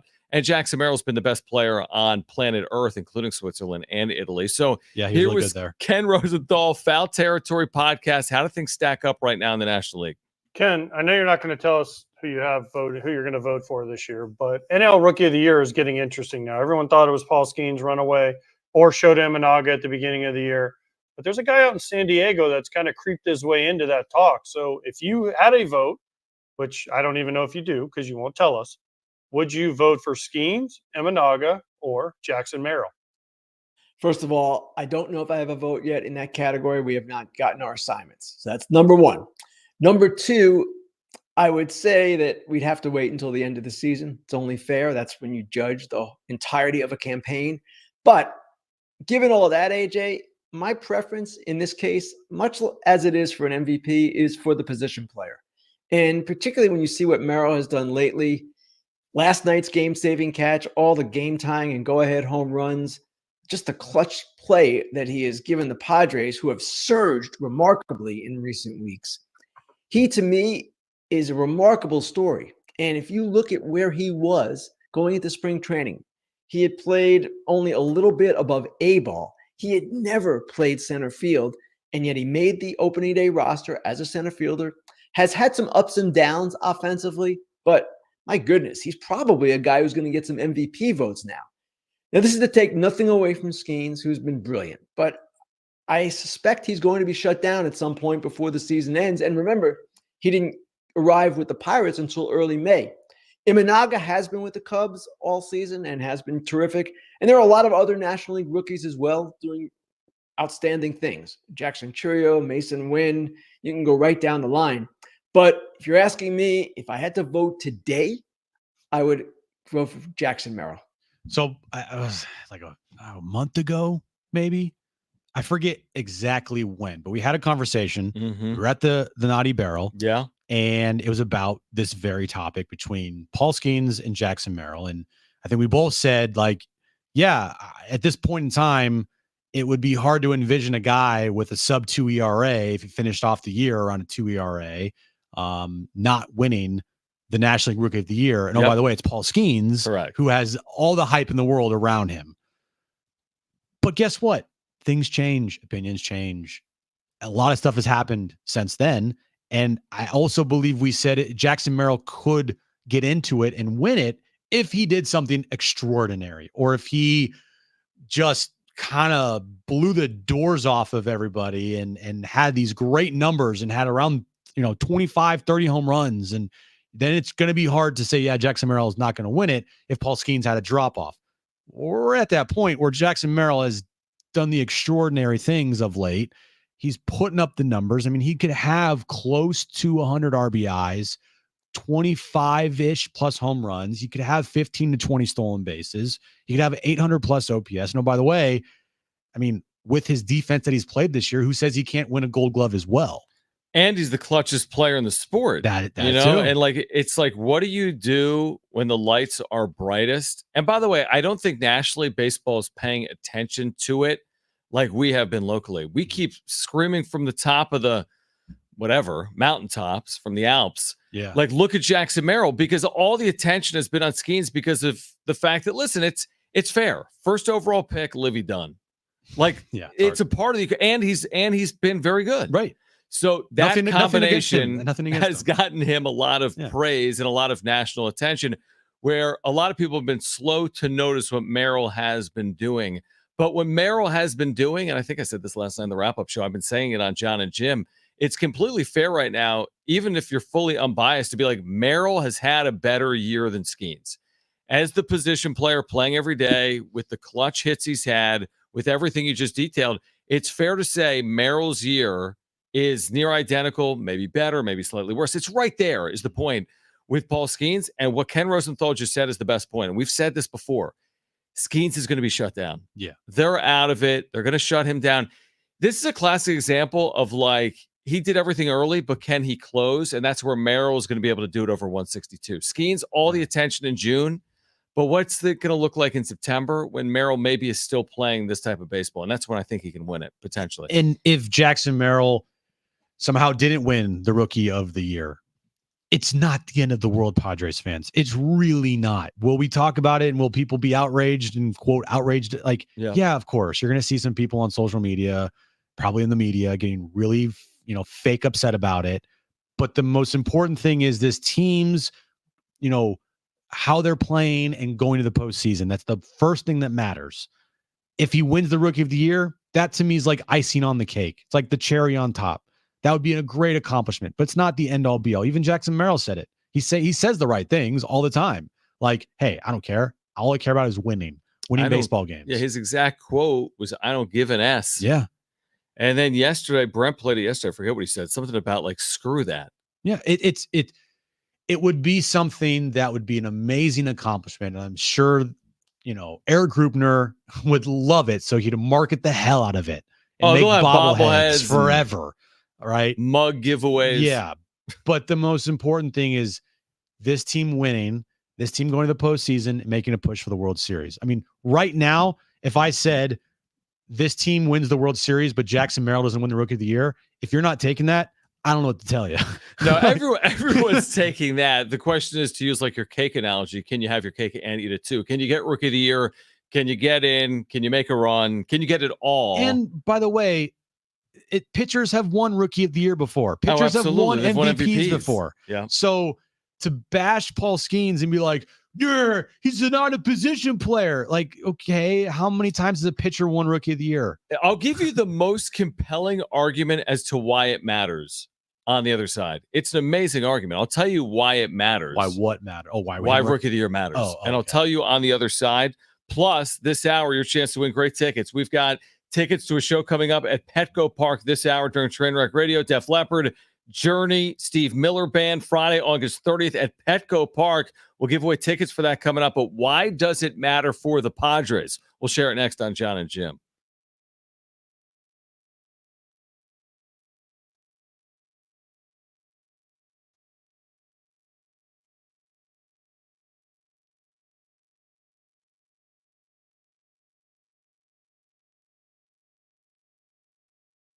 All right, hey guys, it is Schaefer. We have great news for homeowners. We really do. Mortgage rates tanking. My friends at Loan Pronto have rates that start with a 4. This is the best rate in years. Listen, if your current rate is over 6%, you can dump it, lower your house payment big time. Loan Pronto has locked in folks recently at 4.99%. Whether you got your loan maybe a week ago or a month ago or a year ago, it's time to call Loan Pronto right now.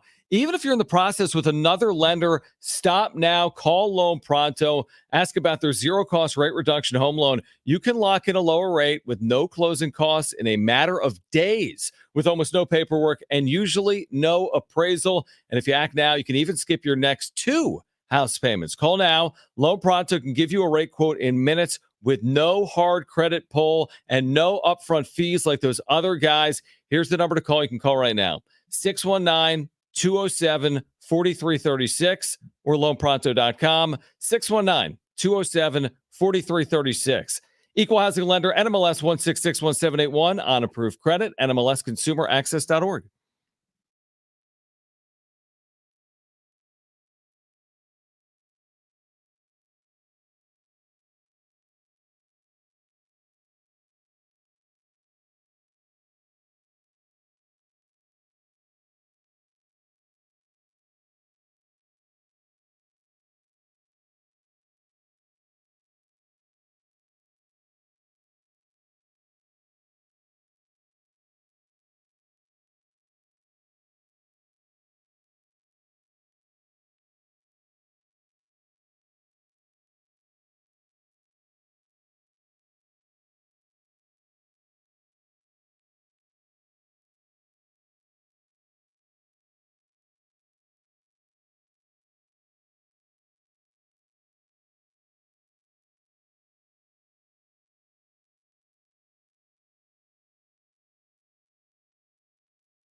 All right, this update is brought to you by Taco Bell. Padres took game one of their 3-game series versus the Pirates last night, 2-1. Joe Musgrove in his return went 4 1/3 scoreless innings. Good sign for the Padres moving forward. Tonight, game 2 of that series, 6:40 first pitch. Michael King on the mound for the Padres. And NFL news of the day, Brandon Ayuk, he's still with the 49ers, but there is a deal in place for him to be traded to the Pittsburgh Steelers, or he can stay with the 49ers and sign the deal that they have on the table for him right now.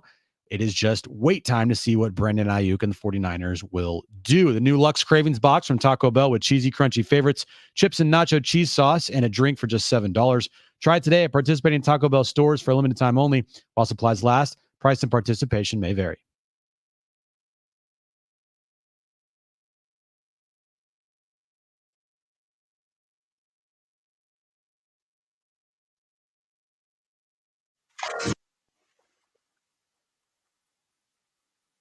All right, Jon and Jim back with you. We've got those tickets to give away. We'll do it coming up in a few minutes. We'll tell you how to win them. We'll play Tribute to Trademark Radio, Jeff Leopard, Journey, Steve Milfan, Friday, August 30th at Petco Park. So, what's the incentive here beyond winning? Like, look at your incentive. Yeah, great. Mm-hmm. I mean, everyone would take it. I mean, Like they're looking why- for their first since Benito.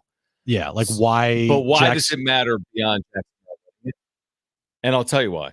Because in this current CBA, and I thought this was the case, and I've been seeing it, but I haven't really been paying attention to this. I finally just Googled it. This is big. It is big. You win it, and the franchise that you win it for gets a pick at the end of the first round. After the first round. So I don't know where that is, like if it's 31 or it's in the 30s. If the Padres player, if Jackson Merrill this year wins Rookie of the Year, the Padres will get a supplemental pick after the first round. So they'll get their first round pick, whatever it is, let's say 20th, and then they'll get pick 31 as well. So it's not just for having him start in the big leagues?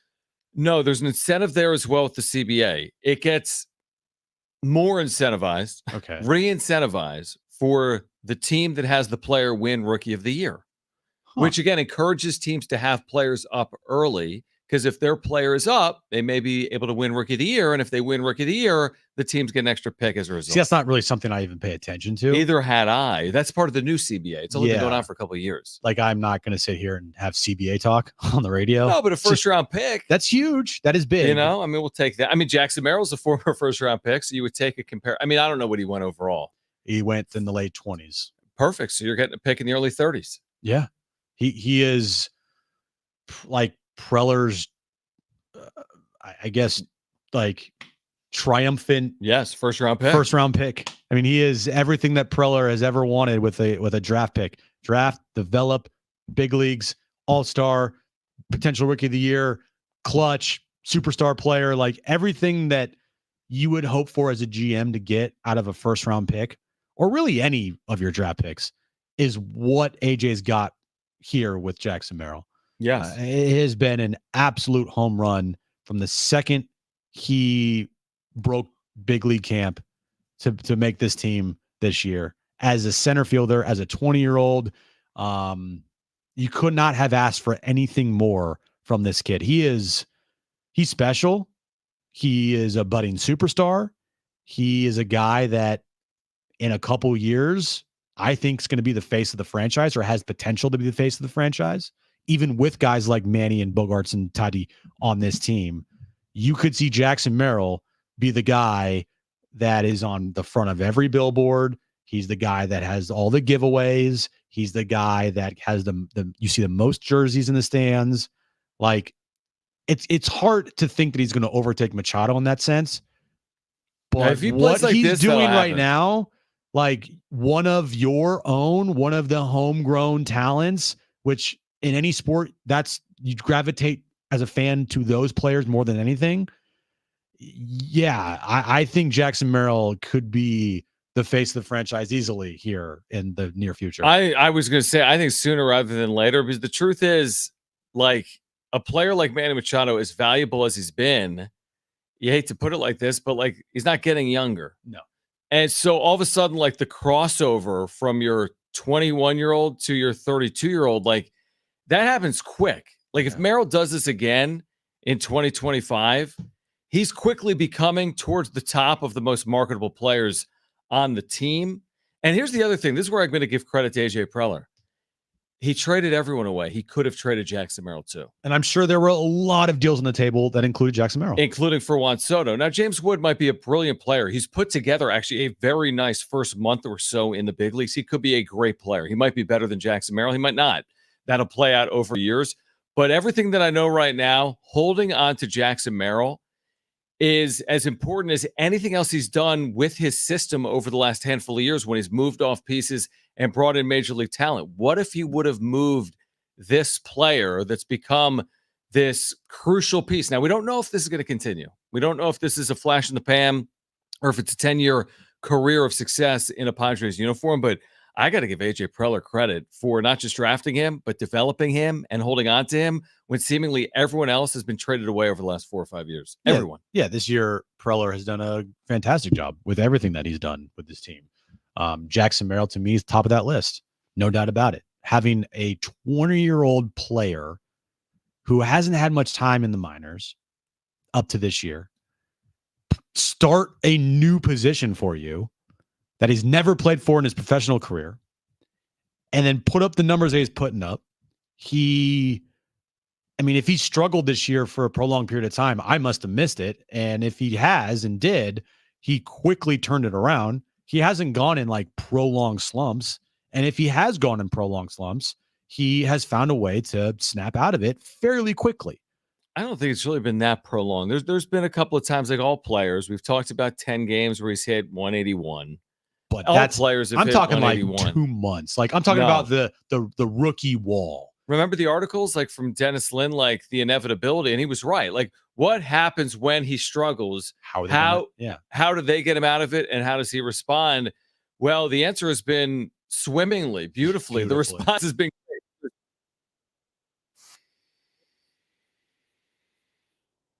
2 months. Every day that I was in Switzerland and Italy, I would wake up to a game-tying home run, to a different Jackson Merrill I can't say the word heroic moment. There you go. Heroic moment. Yeah. Game time home run. Go ahead home run. Defensive play. Big time hit. Like, what? Right. Aaron's like, what type of baguette would you like? And you're like, oh my gosh, he did it again. And then she's like, would you like Nutella on this bread? And you're like, oh my gosh, it's deja vu all over again. Jackson Merrill just hit a game time 2-run home run.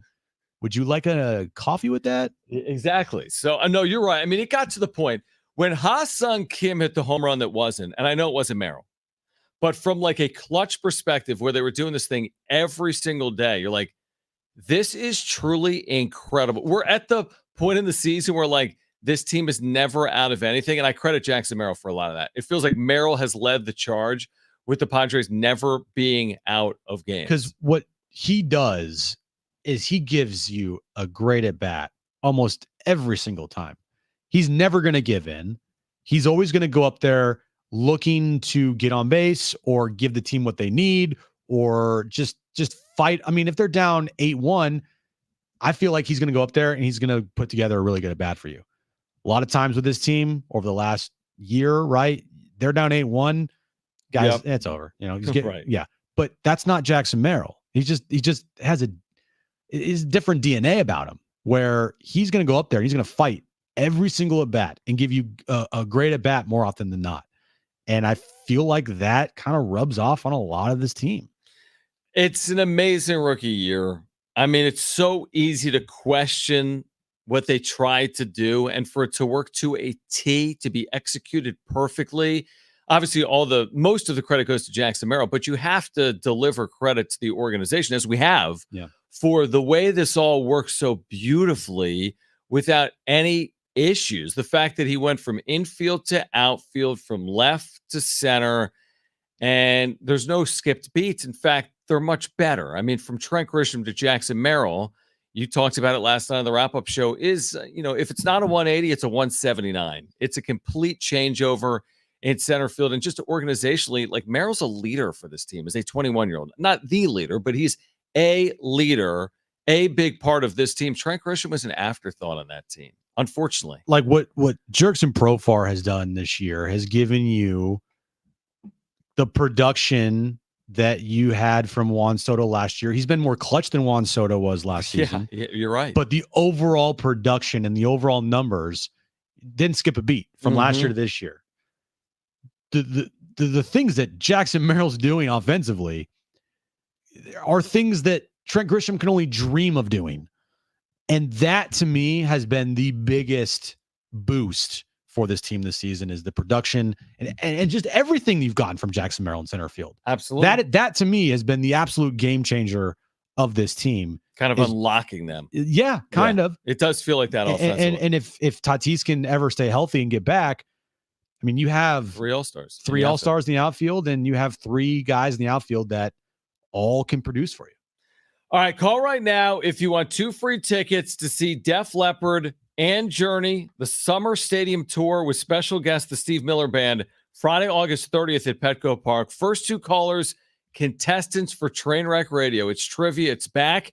The number to call is 877-767-4760. It's an amazing prize. Petco Park, Friday night, Def Leppard, Journey, Steve Miller Band. Call right now. First 2 callers will be contestants. 877-767-4760. Let's play some trivia next.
All right, Jon and Jim back with you. Text line is open, 70470. Start your message with the word team. We've got giveaways at the 5 o'clock hour. We'll hear from Manny Machado coming up in the 5 o'clock hour from our very own Marty Caswell in the clubhouse as the Padres get ready for the Pirates in Game 2. So you'll hear from Manny Machado coming up in about 10 minutes or so. Tons of giveaways in the 5 o'clock hour. Right now, we're playing Trainwreck Radio for Def Leppard, Journey, and Steve Miller Band tickets at Petco Park. So let's play.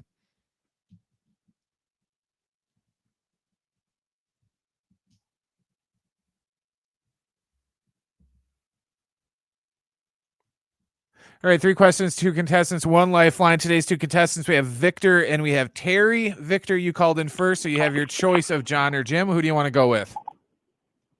Let's go with Jim. Yeah, right. Swiss Jim. Wow, Swiss Jim. Victor, you get me. Terry, you get Jon, okay? No, Victor picked All you. right. I know, Victor picked me. Terry picks Jon. Yes. Yeah, that's what we have here. Okay. Brent, what is the question of the day? All right, guys, Sportico came out today with their 2024 list of most valuable NFL franchises. Today's question, can you name the 6 most valuable NFL franchises according to Sportico? Okay. So, Terry, you're up first. What's your first guess? Dallas Cowboys. Dallas He Cowboys. doesn't even need the explanation. No, he already knows it. Yeah, they're there. Dallas is on the list. They're number 1, right? Yes, by a lot. The most expensive franchise in the world right now. Not surprising. Victor, you're up next. What is your first guess? You do have a lifeline if you choose to use it.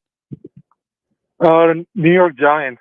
New York Giants on the list. Well done, guys. Terry, you're up next. What is your second guess? You do have a lifeline if you Los choose Angeles Rams. Los Angeles Rams.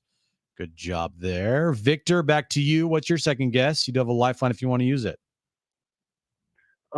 Let's go with the San Francisco Giants. The San Francisco. You mean the Niners? I mean Niners. Yeah, Sorry. Yeah, we know what you're saying. Niners on the list. There we go. Terry, back to you. Final guess. What do you got? Atlanta Falcons. Atlanta Falcons. You said it with such confidence. Like Atlanta Falcons. Wow. Victor, opening the door for you to walk off with a win here. What's your final guess? You do have a lifeline if you want to use it. How about the New England Patriots? The Patriots for the win is a great guess for the win. Unbelievable. I did not expect Victor to win that one, just with the confidence that Terry had. Terry was like Atlanta Falcons, yeah. Of course. I'm like, he's like, now. I'm not even listening to you finish the sentence. I'm going to say Dallas Cowboys. I know. Atlanta Falcons. Rams, Falcons. Falcons is a good franchise, I guess, but top 6? No, not top 6.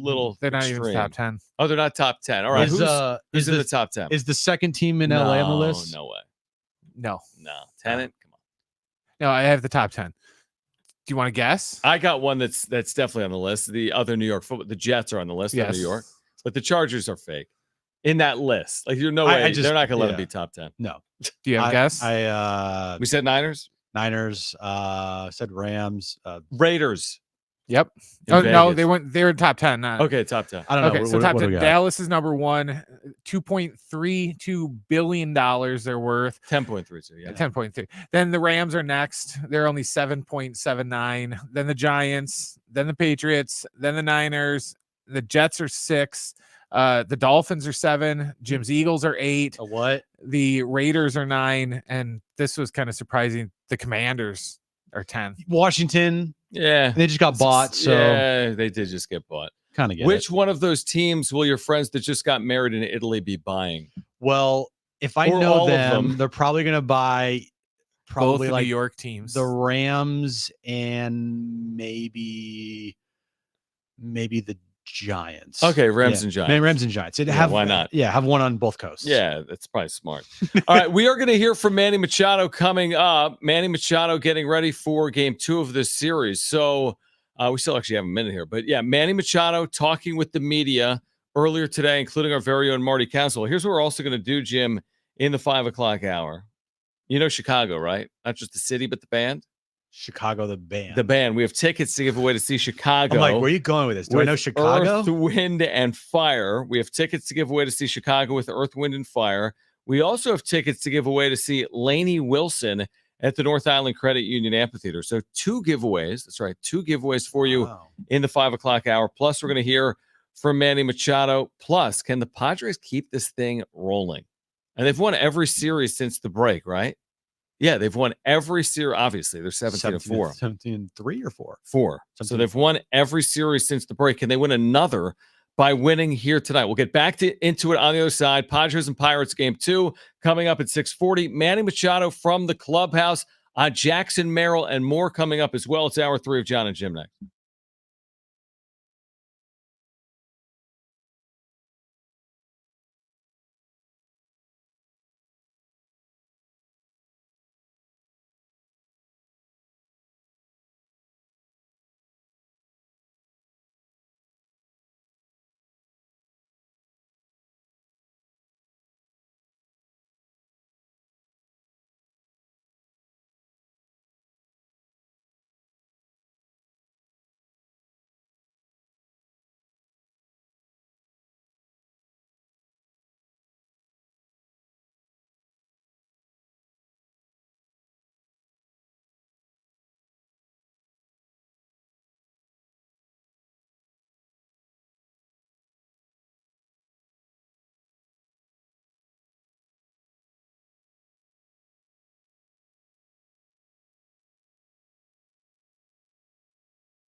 This update's brought to you by Taco Bell. Padres Pirates game 2 of their 3-game series, 6:40 first pitch tonight at Petco Park. Michael King on the mound for the Padres. And NFL news of the day, Brandon Ayuk and the 49ers are still working through a contract extension, but there is a deal in place to have the Niners trade him to the Pittsburgh Steelers. Right now, it's all in Brandon Ayuk's court if he's going to accept the Niners offer or not accept that and have the Niners trade him to the Steelers. The new Lux Cravings box from Taco Bell with cheesy, crunchy favorites, chips, and nacho cheese sauce, and a drink for just $7. Try it today at participating Taco Bell stores for a limited time only. While supplies last, prices and participation may vary.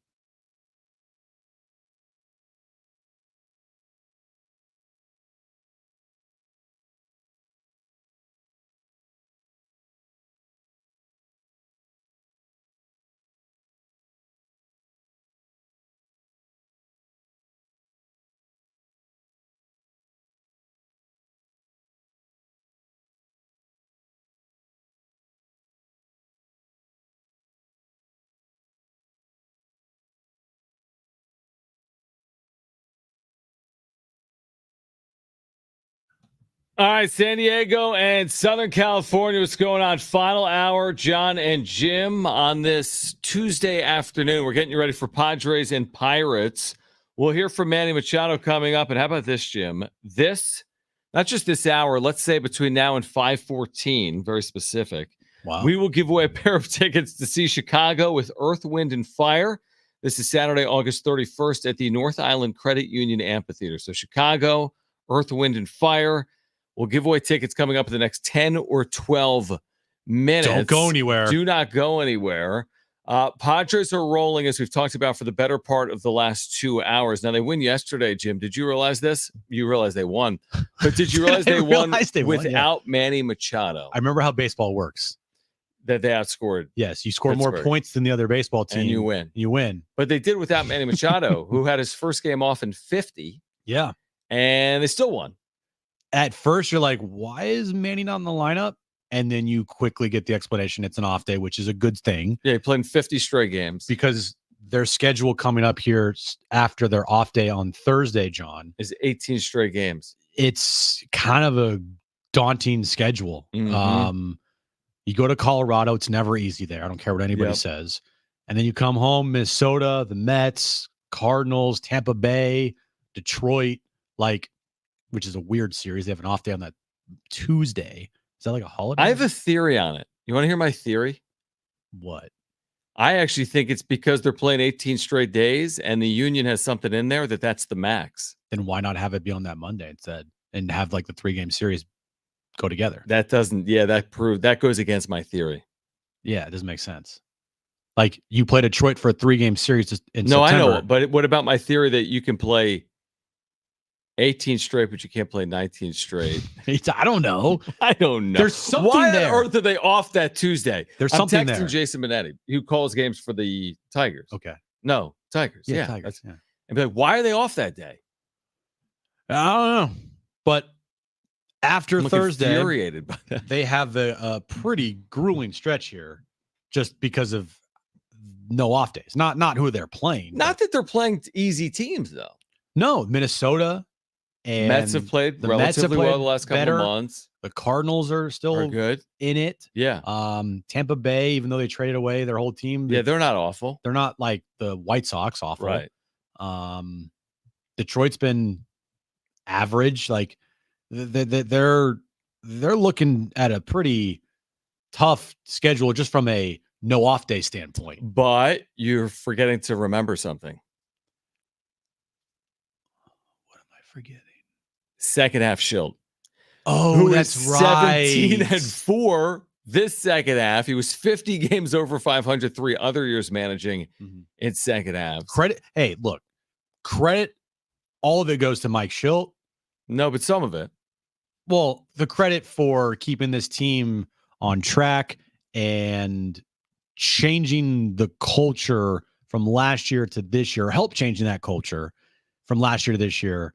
You got to give a lot of credit to Mike Schilt for sure. I agree. By the way, here was a conversation while you were gone. There's been so many conversations. I know. It's like you were gone for a week. I was gone for a week. Week you were. Here was a conversation from last week. I need your 2 cents on this. Okay. Right now. Okay. I don't want you thinking about it. I'm like closing my laptop as if there's an answer there. There's no answer to this question. Not like you can say, extend Mike Schilt. Yeah. Do it. Yeah. Because they're gonna make the postseason if this continues, right? Well, would you have? I mean, would we have said extend Jace Tingler August 10, 2021? Okay. I'm serious. Mike Schilt runs circles around. But Jace in the Tingler. moment, they had made the postseason. Now they're 18 games over 500. I bet I said the same thing. Extend Jace Tingler. You know what I mean? Like, can you be safe, or do you have to wait for them to formally? And here's the other thing: we've had this conversation. What if they need to do more than make the postseason? I don't think they do. You can't play like this and need to do more than make the postseason. As in getting in, extend them out no matter what happens in the postseason, or are we waiting to see what happens this year? I would think that the people that do matter the most in this organization are probably fans of Mike Schilt, big fans. Casenda, Grupner. Certainly Preller. Preller's big fan, but I don't think he's the most important person in this franchise anymore. I don't think he's the guy that the buck stops with him.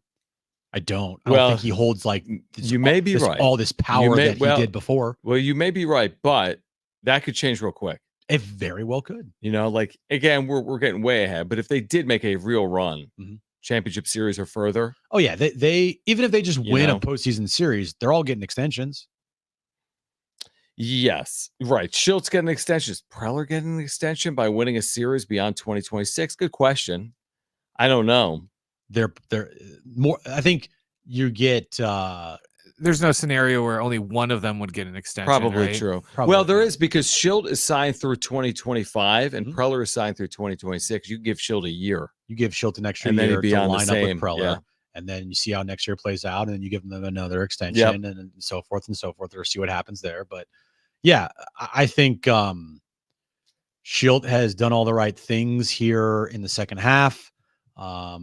It's nice to not have to talk about Mike Schilt press conferences anymore, to be honest with you. Yeah, because all they do is win. Yeah, it's very refreshing to only focus on like the on-field stuff and not the craziness of the Mike Schilt press conferences when they were losing, being completely delusional about this team at times. But he has set the course, and it's worked out. I mean, the thing is, he's been right. credit because to him, man. Yeah, he's been right. You're right. We were wrong. You know what Yeah, I mean? I know. mean, it was all a shtick, and it was fun, and he has said some ridiculous things, to be fair. Yeah. But like what you said, and I agree with what you're saying. Like, the truth is, he wasn't delusional. They're 3.5 games from the best record in the National League. What he has said is more accurate than what others have said a lot, because they're a week away from being the best team in the National League. Doesn't mean it's going to happen, but they are within a week of potentially being the best team in the National League. So he deserves credit. Yeah. And he's going to be managing here in 2025. I don't care what happens. He's managing here in 2025. I mean, I guess the wheels could fall off, but I'd be surprised if he doesn't get an extension, to your point. Now, again, remember, it was Preller that told Marty, we've got a 10-year manager here with Tingler. Yeah, things change. So, and that wasn't a good look. And that's why I think they wait until the end of the season. But the difference between Tingler and Schilt is the clubhouse. He lost at all the clubhouse. Yeah. Schilt, he has the clubhouse. They are behind him 100%. Right. So that's the difference there. And, you know, for Schilt, there was a lot of, for at least us, and maybe some of the fan base, maybe not as many as I think, but there was hey, you got to prove it. You know, what you did in St. Louis was great, but I mean, we just came off of one of the most disappointing seasons in franchise history. You were here during that. You got to prove to us that this is going to be different. And for a long time, it felt like the same old, with a lot of encouraging things, but the record didn't show it. And you heard him post games and you're like, dude, this is ridiculous. Like, what are we doing here? I mean, come on. We're not stupid. But to his credit, he has stayed the course, like you said. And this thing is exactly where you want it to be. Well, let me ask you this about the extension real quick, which again, I think is likely to occur at some point, like the conclusion of 2024. I guess I would ask you like this. Is there any real hurry No, there's not. Is Why would anyone there be? grabbing him somehow? He's under contract through 2025. So He was I'm all good to wait it out. Yeah. And maybe this turns into the like a lot of teams saying, man, we should have given Mike Schilt a shot after the St. Louis thing. Because if you remember, he didn't Philosophical differences. A single interview other than with the Padres after he got let go in St. Louis. And he didn't even get interviewed by the Padres to be their manager. He just came here as like an advisor. Didn't he? Was it the same season? Was he let go after the year he led them to a 17-1 stretch? Yep. Over 18 games, maybe 17. What happened? Or is it 18 games? Whatever it was. It was something ridiculous. No one I think even knows. But think about that. There was that 17-game stretch a couple years ago. There was the 16-2 stretch this year with the Padres. Yeah, he's going to be back.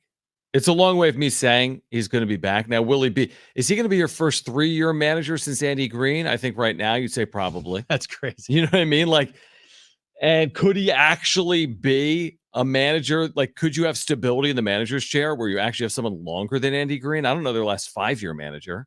I don't know. Bochy? Andy Green was the closest. 4-year manager. Bud Black before that.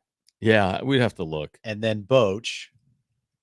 But that's been really a while. It's been a long time since you had a manager in this seat for more than 3 years. Yeah, I think Andy Green was 4 years, right? Or he almost was 4 years. Yeah, or something like 3 years, 3.9 or something. Yeah, he got fired at the end, towards the end of the. Just real quick on that, Buddy Black was here 1, 2, 3, 4, 5, 6, and Buddy Black was here a long time, obviously. So it's Buddy Black, but that's still been a while. And you look at someone like Machado and Tatis, Green, Tingler, Melvin, Schilt as full-time managers since 2019. 6 times the charm. Six time. Well, I guess it has been. I think it has been for the Padres here. Yeah, with Mike Schilt. Blind squirrel finds a nut every once in a while, and maybe this is the time that AJ Preller and everybody has found that guy, and it just clicked. It's a weird way for it to work out because you had the manager you were searching for, or so it seemed, in Bob Melvin. Yeah. And then the way it ended was bizarre. And then for Mike Schilt to step in and quote unquote perform like this in his first year with this club has been impressive to watch. All right. Call right now if you want tickets to see Chicago with Earth, Wind, and Fire. We'll hear from Manny Machado coming up. On the other side, we have 2 free tickets to see Chicago with Earth, Wind, and Fire. They are yours if you are caller 6. The number to call is 877-767-4760. This show is Saturday, August 31st at the North Island Credit Union Amphitheater. Chicago with Earth, Wind, and Fire. You need to be caller 6. We have 2 free tickets. Again, the number to call is 877-767-4760. 877-767-4760. Caller 6, those are your tickets. Manny Machado getting ready for game 2 of this Padres-Pirates series. We'll hear from him in the clubhouse. Coming up next, don't go anywhere. It's Jon and Jim.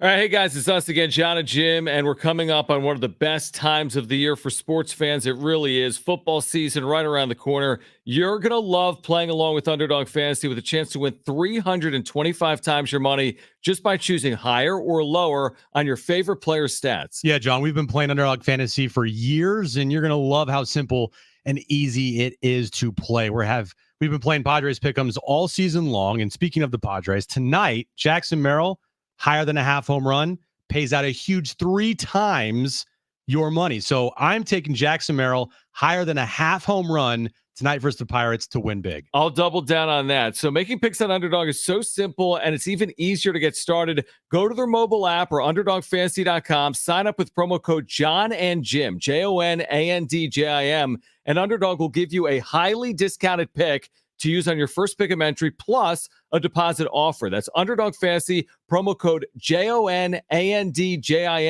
to claim your new customer offer of a gimme first pick and your deposit offer. Must be 18 plus or older to present in a state where Underdog Fantasy operates. Terms to apply. Concerned with your play? Call 1-800-GAMBLER or visit www.ncpgambling.org.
All right, Jim's back page is coming up this hour.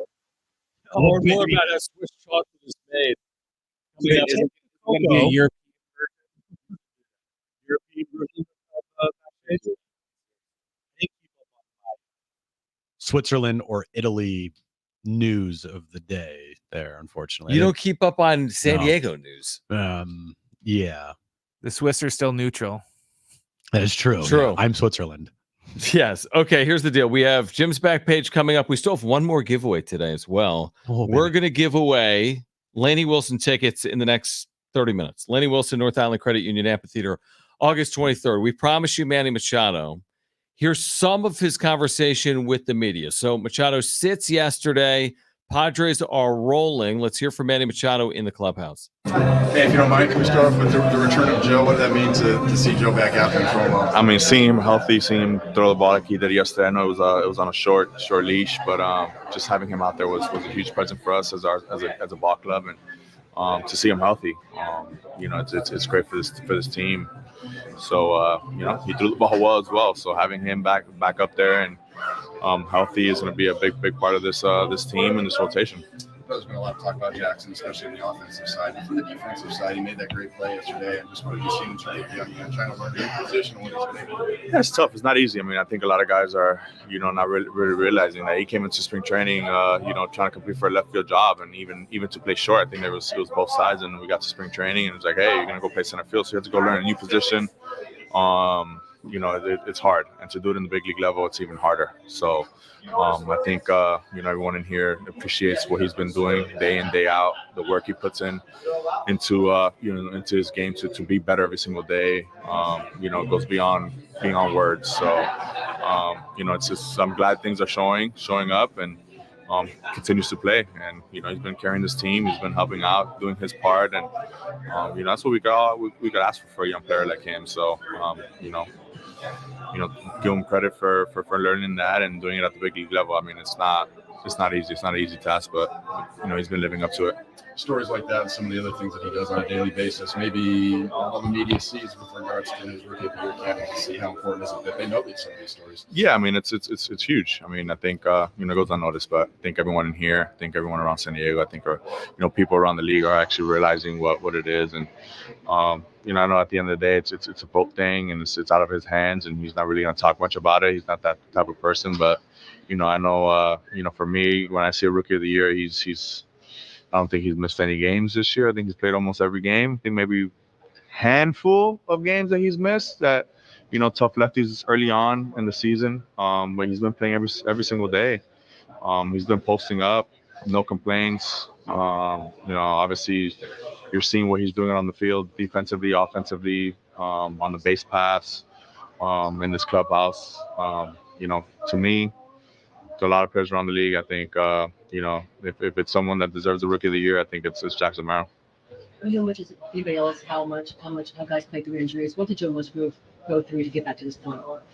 I mean, a lot of work. I mean, I think, I don't think that there's a harder worker out there than Joe is. And, he put the work in to, get himself better every single day. So, I mean, you saw yesterday, his velo's back up. He's commanding all his pitches. He's feeling really well, mechanically.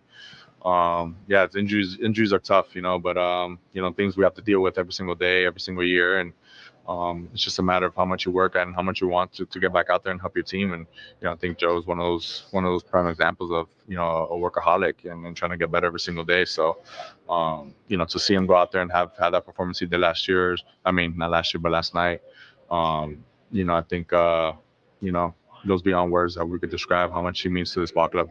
Schultz spoke about the type of leadership that you provided, even when he wasn't on the mound. What stood out to you about it? Yeah, I mean, it's there's a lot of things we can do, when you're not on the field playing, performing or playing. I think he brings big value to this team, to this organization, and he showed it when he was on the deal. He wanted to go on road trips, even though he wasn't playing. Just to be around the dugout, be around the guys, talk to the younger guys, talk to even the pitchers. I mean, our pitching group has been talking nonstop about, just different ways how they attack, or even the guy that's pitching tomorrow, they're doing their scouting report and talking about, hey, how did you attack this guy yesterday, or how did you do this? They're all having a line of communication. I think that all comes from Joe, being that lead example of having that communication. So it's been big for our pitching staff having him there. I like that we heard from Manny on two things: Joe Musgrove and Jackson Merrill. He is a guy that Jackson Merrill has credited for really helping him in his rookie year so far.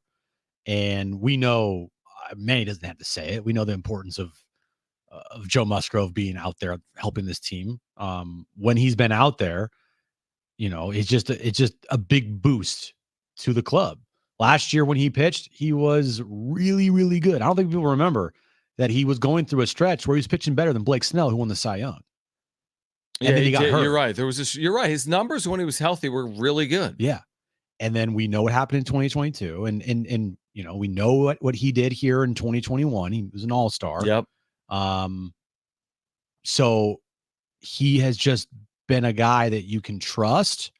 The thing is now, it's how much trust do you have in him going forward with this injury that he has had this year? And if you can eventually put all of your trust in him because he is quote unquote healthy-ish enough to go out there and compete and help you try to win games, like that is a massive boost. And then the other thing, and we talked about it, I think earlier today on the show, it's like Jackson Merrill went to camp trying to win a job. Yeah. They didn't have a lot of options post Soto. We're like, they have like maybe two outfielders. It was like Jackson Merrill, Fernando Tatis. We're like, what do we know about Merrill? Yeah. They didn't even sign Profar until February 24th. So like, it almost seemed like for a moment, like they were just kind of quote unquote giving him it because they didn't have options. Now you fast forward 5 months, not only has he earned it, he's earned it to a massive degree, but they're like, he said he went to camp like, is he going to kind of be like an infielder? Is he going to be a left fielder? Is he going to be a center fielder? And for him to go into February not knowing where he was going to be, if he was even making the team, to where he is now, is an amazing thing to do. He also wasn't a 25-year-old rookie like a lot of guys are. He was 20 in camp. He started the big leagues, his big league career as a 20-year-old. Obviously, it makes sense that he would say this. He said he's the National League Rookie of the Year, which makes sense. He's his teammate, but he would know how hard it is to perform from day one in the big leagues. It's not seamless and easy for all players. So for Jackson Merrill to do it and to get credit from someone like Manny Machado, I think goes even further, because Manny's gone through it and Jackson Merrill's made this thing look easy, but it's not easy. It's not easy at all. And I don't care what anybody says. There's no way that this front office thought that he was going to be this right good. now, Yep. this good, this fast. He was not like this phenom in the minors. He's not a guy that was like a top 5 prospect in all of baseball before he got called up. He was one of the top prospects in the organization, but he wasn't viewed as like a Paul Skeens, right? So it was a huge risk having him start in center field for you because of the complete unknown. I mean, say what you want. Nobody knew what they were going to get from Jackson Merrill. They hoped and they had an idea and a vision of like, well, if he has the mental attitude and his swing and his approach to the plate, we can envision him being a very successful player for us. But I don't think anybody knew he was going to be, I don't know, the most clutch player on the team or one of the most clutch players in baseball, an all-star, a Gold Glove center fielder, guy that could hit 25 home runs for you, around 100 RBIs, steal 20 bags. Dude, when you start tying a player to things that haven't been done since like 1929, yeah, pretty good. Or then. like ever, like 5 game-tying home runs in the 8th inning or later for the first time since 1929. Like, you've done a lot of things right. Okay, on the other side, we will give away those tickets to see Lainey Wilson at the North Island Credit Union Amphitheater on August 23rd. We will switch gears briefly to the NFL as well. The latest on Brandon Ayuk and CeeDee Lamb with Week 1 approaching in the National Football League, plus Jim's back page. Stay with us on Jon and Jim.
This update's brought to you by Taco Bell. Game 2, Padres and Pirates tonight at Petco Park, 6:40. First pitch, Michael King on the mound for the Padres. And NFL news of the day, the Brandon Ayuk saga still continues in San Francisco as the Niners have a trade in place with the Pittsburgh Steelers for Brandon Ayuk. Also on the table is a contract extension for Brandon Ayuk from the 49ers right now. It's all in Ayuk's court to see what he will want to do.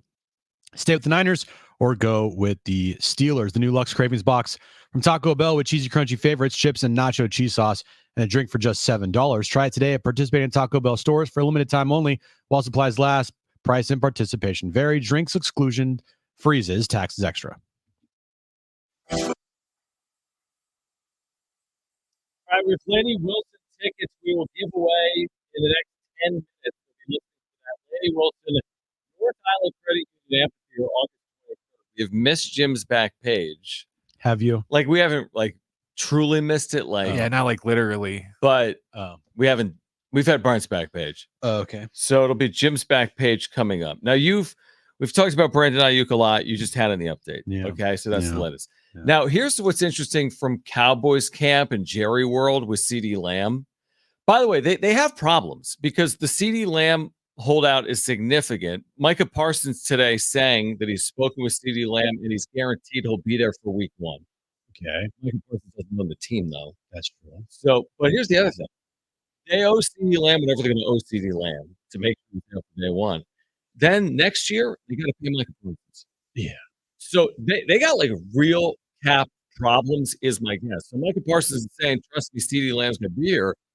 Well, can I even trust you that you're going to be there a year from now when you're dealing with the same thing with Jerry Jones? But that's a significant story that's played out. I think the second biggest story in NFL camps behind Brandon Ayuk, which I think has been the biggest story, is the back and forth tit for tat, so to speak, between ownership, Jerry Jones, and CeeDee Lamb. It's even played out on social media. Here's the thing with the cap. It can always be angled.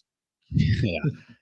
The thing with the cap in the NFL is it's like this fake thing that it does restrict teams, but it always can be worked around. Yeah. It's there to have teams, to put teams in check, but also it is the easiest thing to maneuver and work around. You know how many times there have been players that have taken cuts and their money's been moved and they free up $20 million in cap?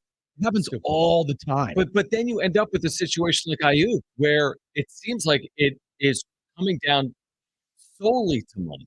Well, yes, with him, but also the 49ers don't want to pay what he's asking for. But if they do pay close to what he's asking for and Ayuk accepts it, they're still paying a lot of money. And then next year, guess what will happen when Brock Purdy gets a contract extension? He's getting a lot of money. They will manipulate the cap even more. They'll move money around and they'll make things work out. That's how the NFL operates. You just take money and you move it. And it's like stocks and funds. You just take money from one place and you move it to another place, and you move it to another place. So it all works out. It's not as easy as in baseball where there's the CBT line and you can't go over that. You can't truly you can, or there's a penalty to go over that. You can't take some of Manny's $30 million guaranteed for a season and move it back to next year. You have to pay these guys this exact amount of money every single year. Football is totally different. Football is all about the guaranteed money. And then everything else is you can manipulate.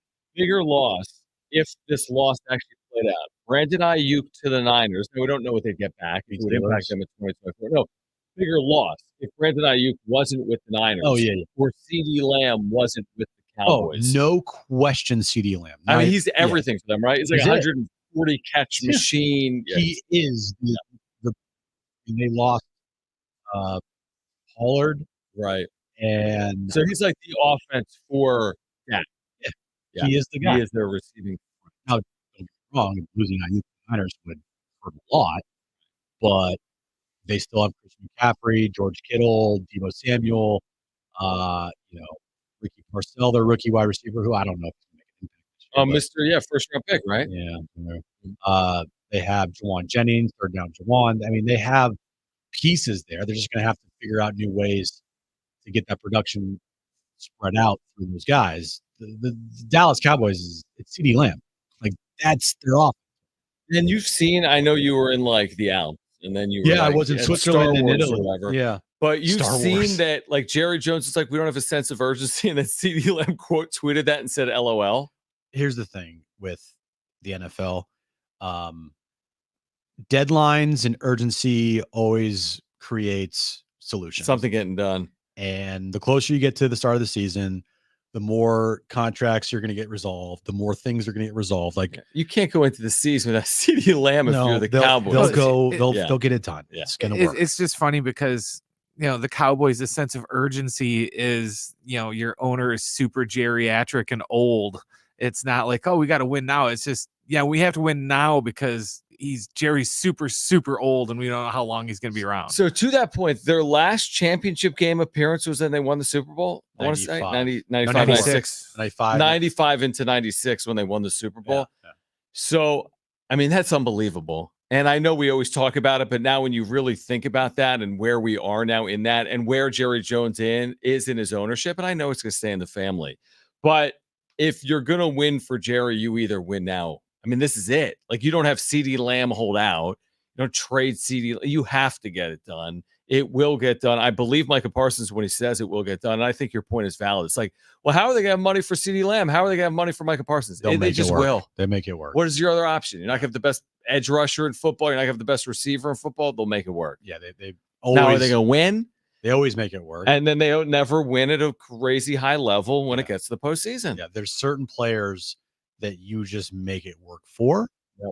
And then the players that you cut or get rid of because of money issues, they've been thinking about getting rid of them for a little while now, probably, and they're not feeling like it's going to be the end of the world. Like it's just it eventually the cap takes care of itself because the manipulation of it happens all the time.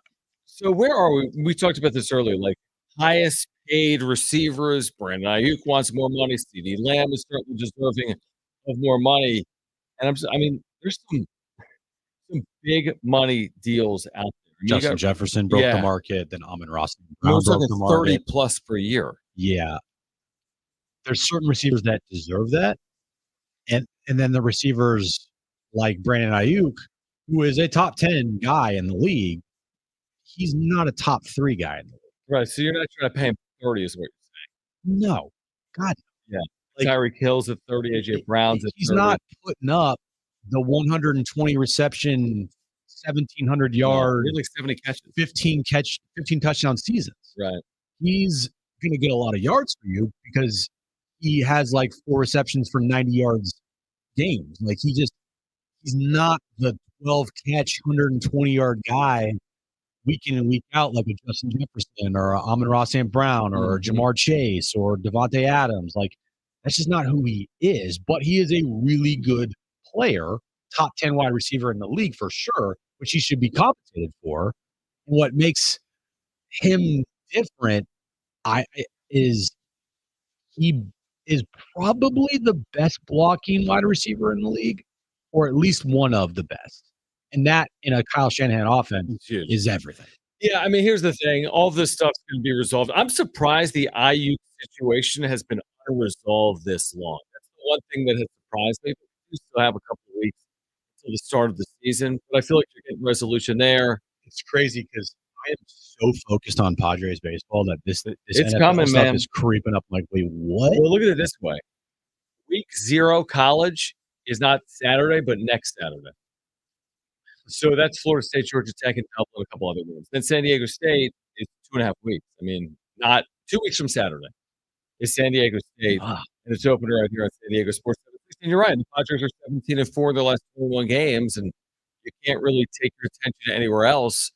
Even if you are a football fan, we all are going to be watching and enjoying the NFL and college football, but it's still a couple of weeks away, and we're enjoying the Padres day in and day out right now. They're playing every single day.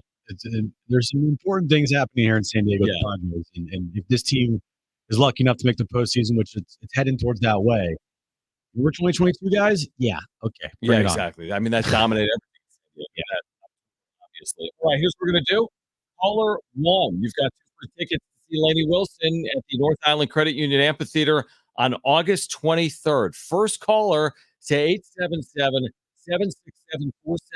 has 2 free tickets to see Lainey Wilson at the North Island Credit Union Amphitheater on August 23rd. Call right now. First caller at 877-767-4760 has those tickets. On the other side, Jim's back page, plus an update for you as well in Major League Baseball. Stay with us on Jon and Jim.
It's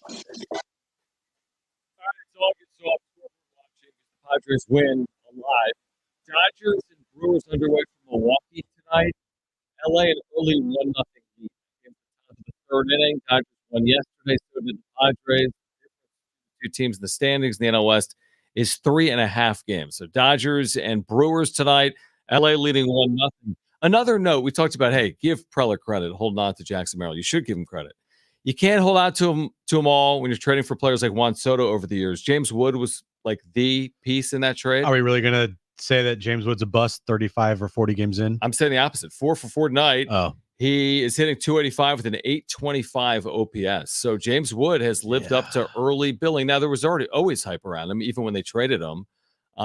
So, listen, you got Jackson Merrill, who's been great. And James Wood might be great, but you got Jackson Merrill, who's been great. That's the point. Yeah. I still would make the trade for Soto. Sorry, I still would. Especially with the way they're playing right now. It's like on the other side of it.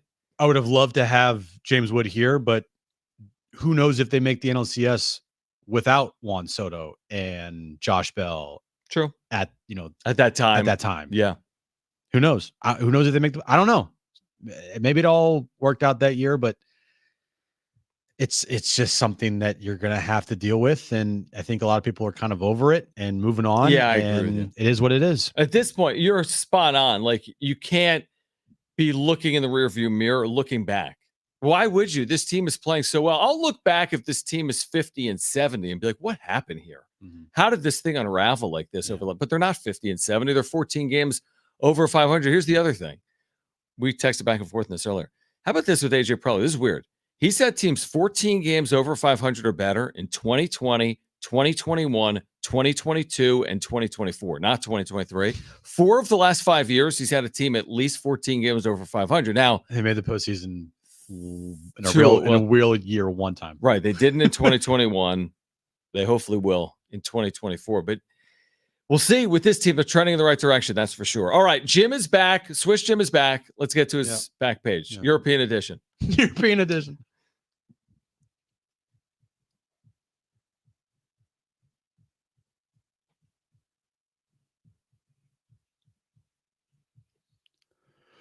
Dunkin' Donuts, John, which is big in Switzerland. Is it now open in Geneva? I was looking for I just typed in donut shops just for fun. Mm-hmm. And the only things I found were Dunkin' Donuts in Switzerland. That's all they have. You were looking for a donut in Switzerland? I wasn't. I just wanted to see. General. I just wanted to see do they eat donuts? Do they have a donut shop here? And the answer was yes. It's Dunkin'. Okay. Everything else is like pastry shops with cannolis and croissants and Nutella stuffed croissants and macaroons. That's what they have there. But Dunkin' Donuts is spicing up their pumpkin spice latte. Okay. With an alcoholic version of a pumpkin spice latte in a can. Probably smart. Dunkin' has released or are releasing new Dunkin' spiked pumpkin spiced iced lattes in a can. That's smart. I think it's very smart. Yeah, it has alcohol in it, so it is a spiked. It is a alcoholic drink, and you could buy them at the store or online. 21 plus over at the buy. Aren't we into, Brent, all pumpkin items, or have they gone Brent too is. far? I love pumpkin. I love pumpkin. Yeah, I stuff love too. anything. Yeah. Some of it's kind of hit or miss. Yeah. Because there's a difference between pumpkin spice and like pumpkin pie. That's exactly right. Stuff. So, yeah. But no, I think that's very smart. Seriously, I think that's a very good idea. Spike it with alcohol. 6%. Yeah. No, I think it's really smart. Yeah. So it's one of the most highly anticipated drinks to come this fall. And between that and all the caffeine and the coffee. Yeah. No. It's going to be like your speedballing or something. Yeah, exactly. This was talked about a lot today with Big Rich TD and Fletch, but Will Levis and his mayonnaise inspired perfume called Perfume de Mayonnaise or it's kind of fun. whatever. Inspired by the scent of mayonnaise. Mm-hmm. That's not a good scent, by the way. No, not really. No. I like mayonnaise, but I don't want to smell like it. It's not good. It to me, it's probably one of the grossest things that you could possibly have, and it's like a bit. Yeah, perfume. definitely, of course. It's not something that people are going to buy. It's like a marketing ploy. It's a marketing ploy. It's a bit to have, not suckers, but people out there go buy it to people talk about it. Yeah, that's exactly what it is. So, the Will Levis parfum de mayonnaise. I don't know, dude. It's available now. I get there's like a wait list to get it. Of course there is, because I guarantee you they didn't make a lot. Yeah, And why would you? Because you're not going to All sell the a chicks lot. in Tennessee are going to be smelling like coffee and eggs. Yeah. Like So, breakfast, baby. Anyway, that's out there. If anybody wants to go get on some the wait perfume list. mayonnaise, yeah. Did you know, John, that California? He's on the wait list, by the way. Oh, is he? Yeah, So of course he is. Okay. Do you know that California has a state dinosaur, John? Living still? No. Is it that giant red one from Pee-wee's Big Adventure? No, it's not. Is it a pterodactyl? No, I don't even know how to say this name.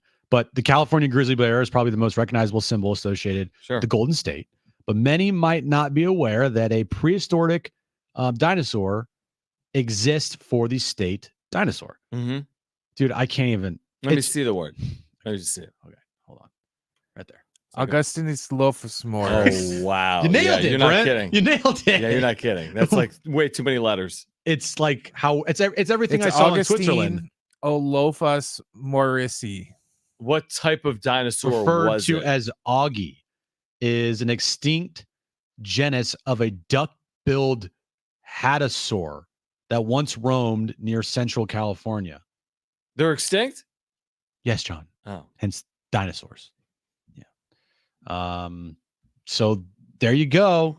The dinosaur was named in honor of two Californians, Dr. William J. Morris, a geologist and paleontologist, and Gretchen Augustin, a philanthropist and longtime supporter of Natural History Museum of Los Angeles County.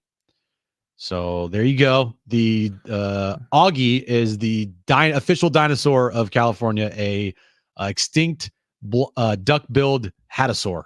There you go. It was a herbivore, and it also says that it was one of the last dinosaurs that was on the fossil record before the meteor hit. Wow. I just don't like that it's extinct. Well, that's all dinosaurs, John. Okay, that's fair. Starting today, it's Tuesday, right? Mm-hmm. My days are all Yep. Starting today, McDonald's customers can snag some nostalgic swag for a limited time. McDonald's has dropped a new collector's meal with limited edition collectible cups inspired by past collectibles. Yeah, we did this one. Oh, we did? Yeah. Oh, we did. That's right. We like this. Simpsons did it. Yep, Brent yep, did it. yep. Brent did it. Well, sorry. With the purchase No, of a it's sausage McMuffin with egg sandwich, hash browns, and hot coffee during breakfast hours, your choice of a 10-piece Chicken McNugget or Big Mac sandwich with fries and soft drinks, customers will get one of 6 new collectible cups. See, I like that though, because I'm old enough that I remember when McDonald's used to do like those glasses like that all the time. Like they're doing Christmas. I and had it's just, a bunch of so glasses. I used to too, like Muppet that I still ones used up until like last week.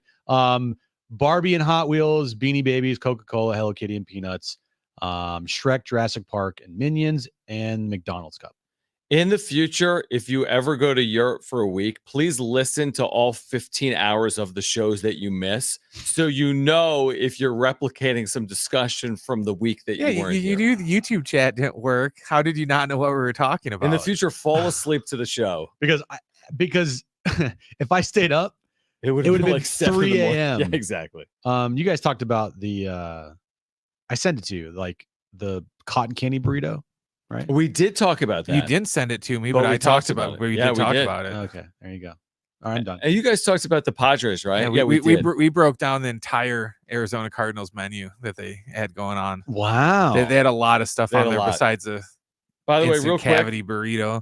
before we get out of here, this is Pro Football Talk. Report Niners and Brandon Ayuk aren't that far apart on a long-term deal. This is from Mike Garofalo, NFL Media. What I've been told is that Brandon Ayuk would prefer to stay with the Niners. Stay tuned. Let's play that. To Chargers. Yeah, Steelers. All right, we are back tomorrow at 3 p.m. We'll be like your post-game home for the Padres-Pirates series wrapping up day game. Join us once that game ends. We'll be starting at 3 p.m. We'll have all the reaction post-game. We'll hear from Mike Schilt as well tomorrow. If you missed anything today, sportsnc.com, iHeartRadio app, iTunes, TuneIn Radio, or Spotify. We're on social media at Jon and Jim, JONAND JIM. We're back tomorrow at 3 for Brent and Swish Jim. I'm John. Keep it here at San Diego Sports 760. Ciao.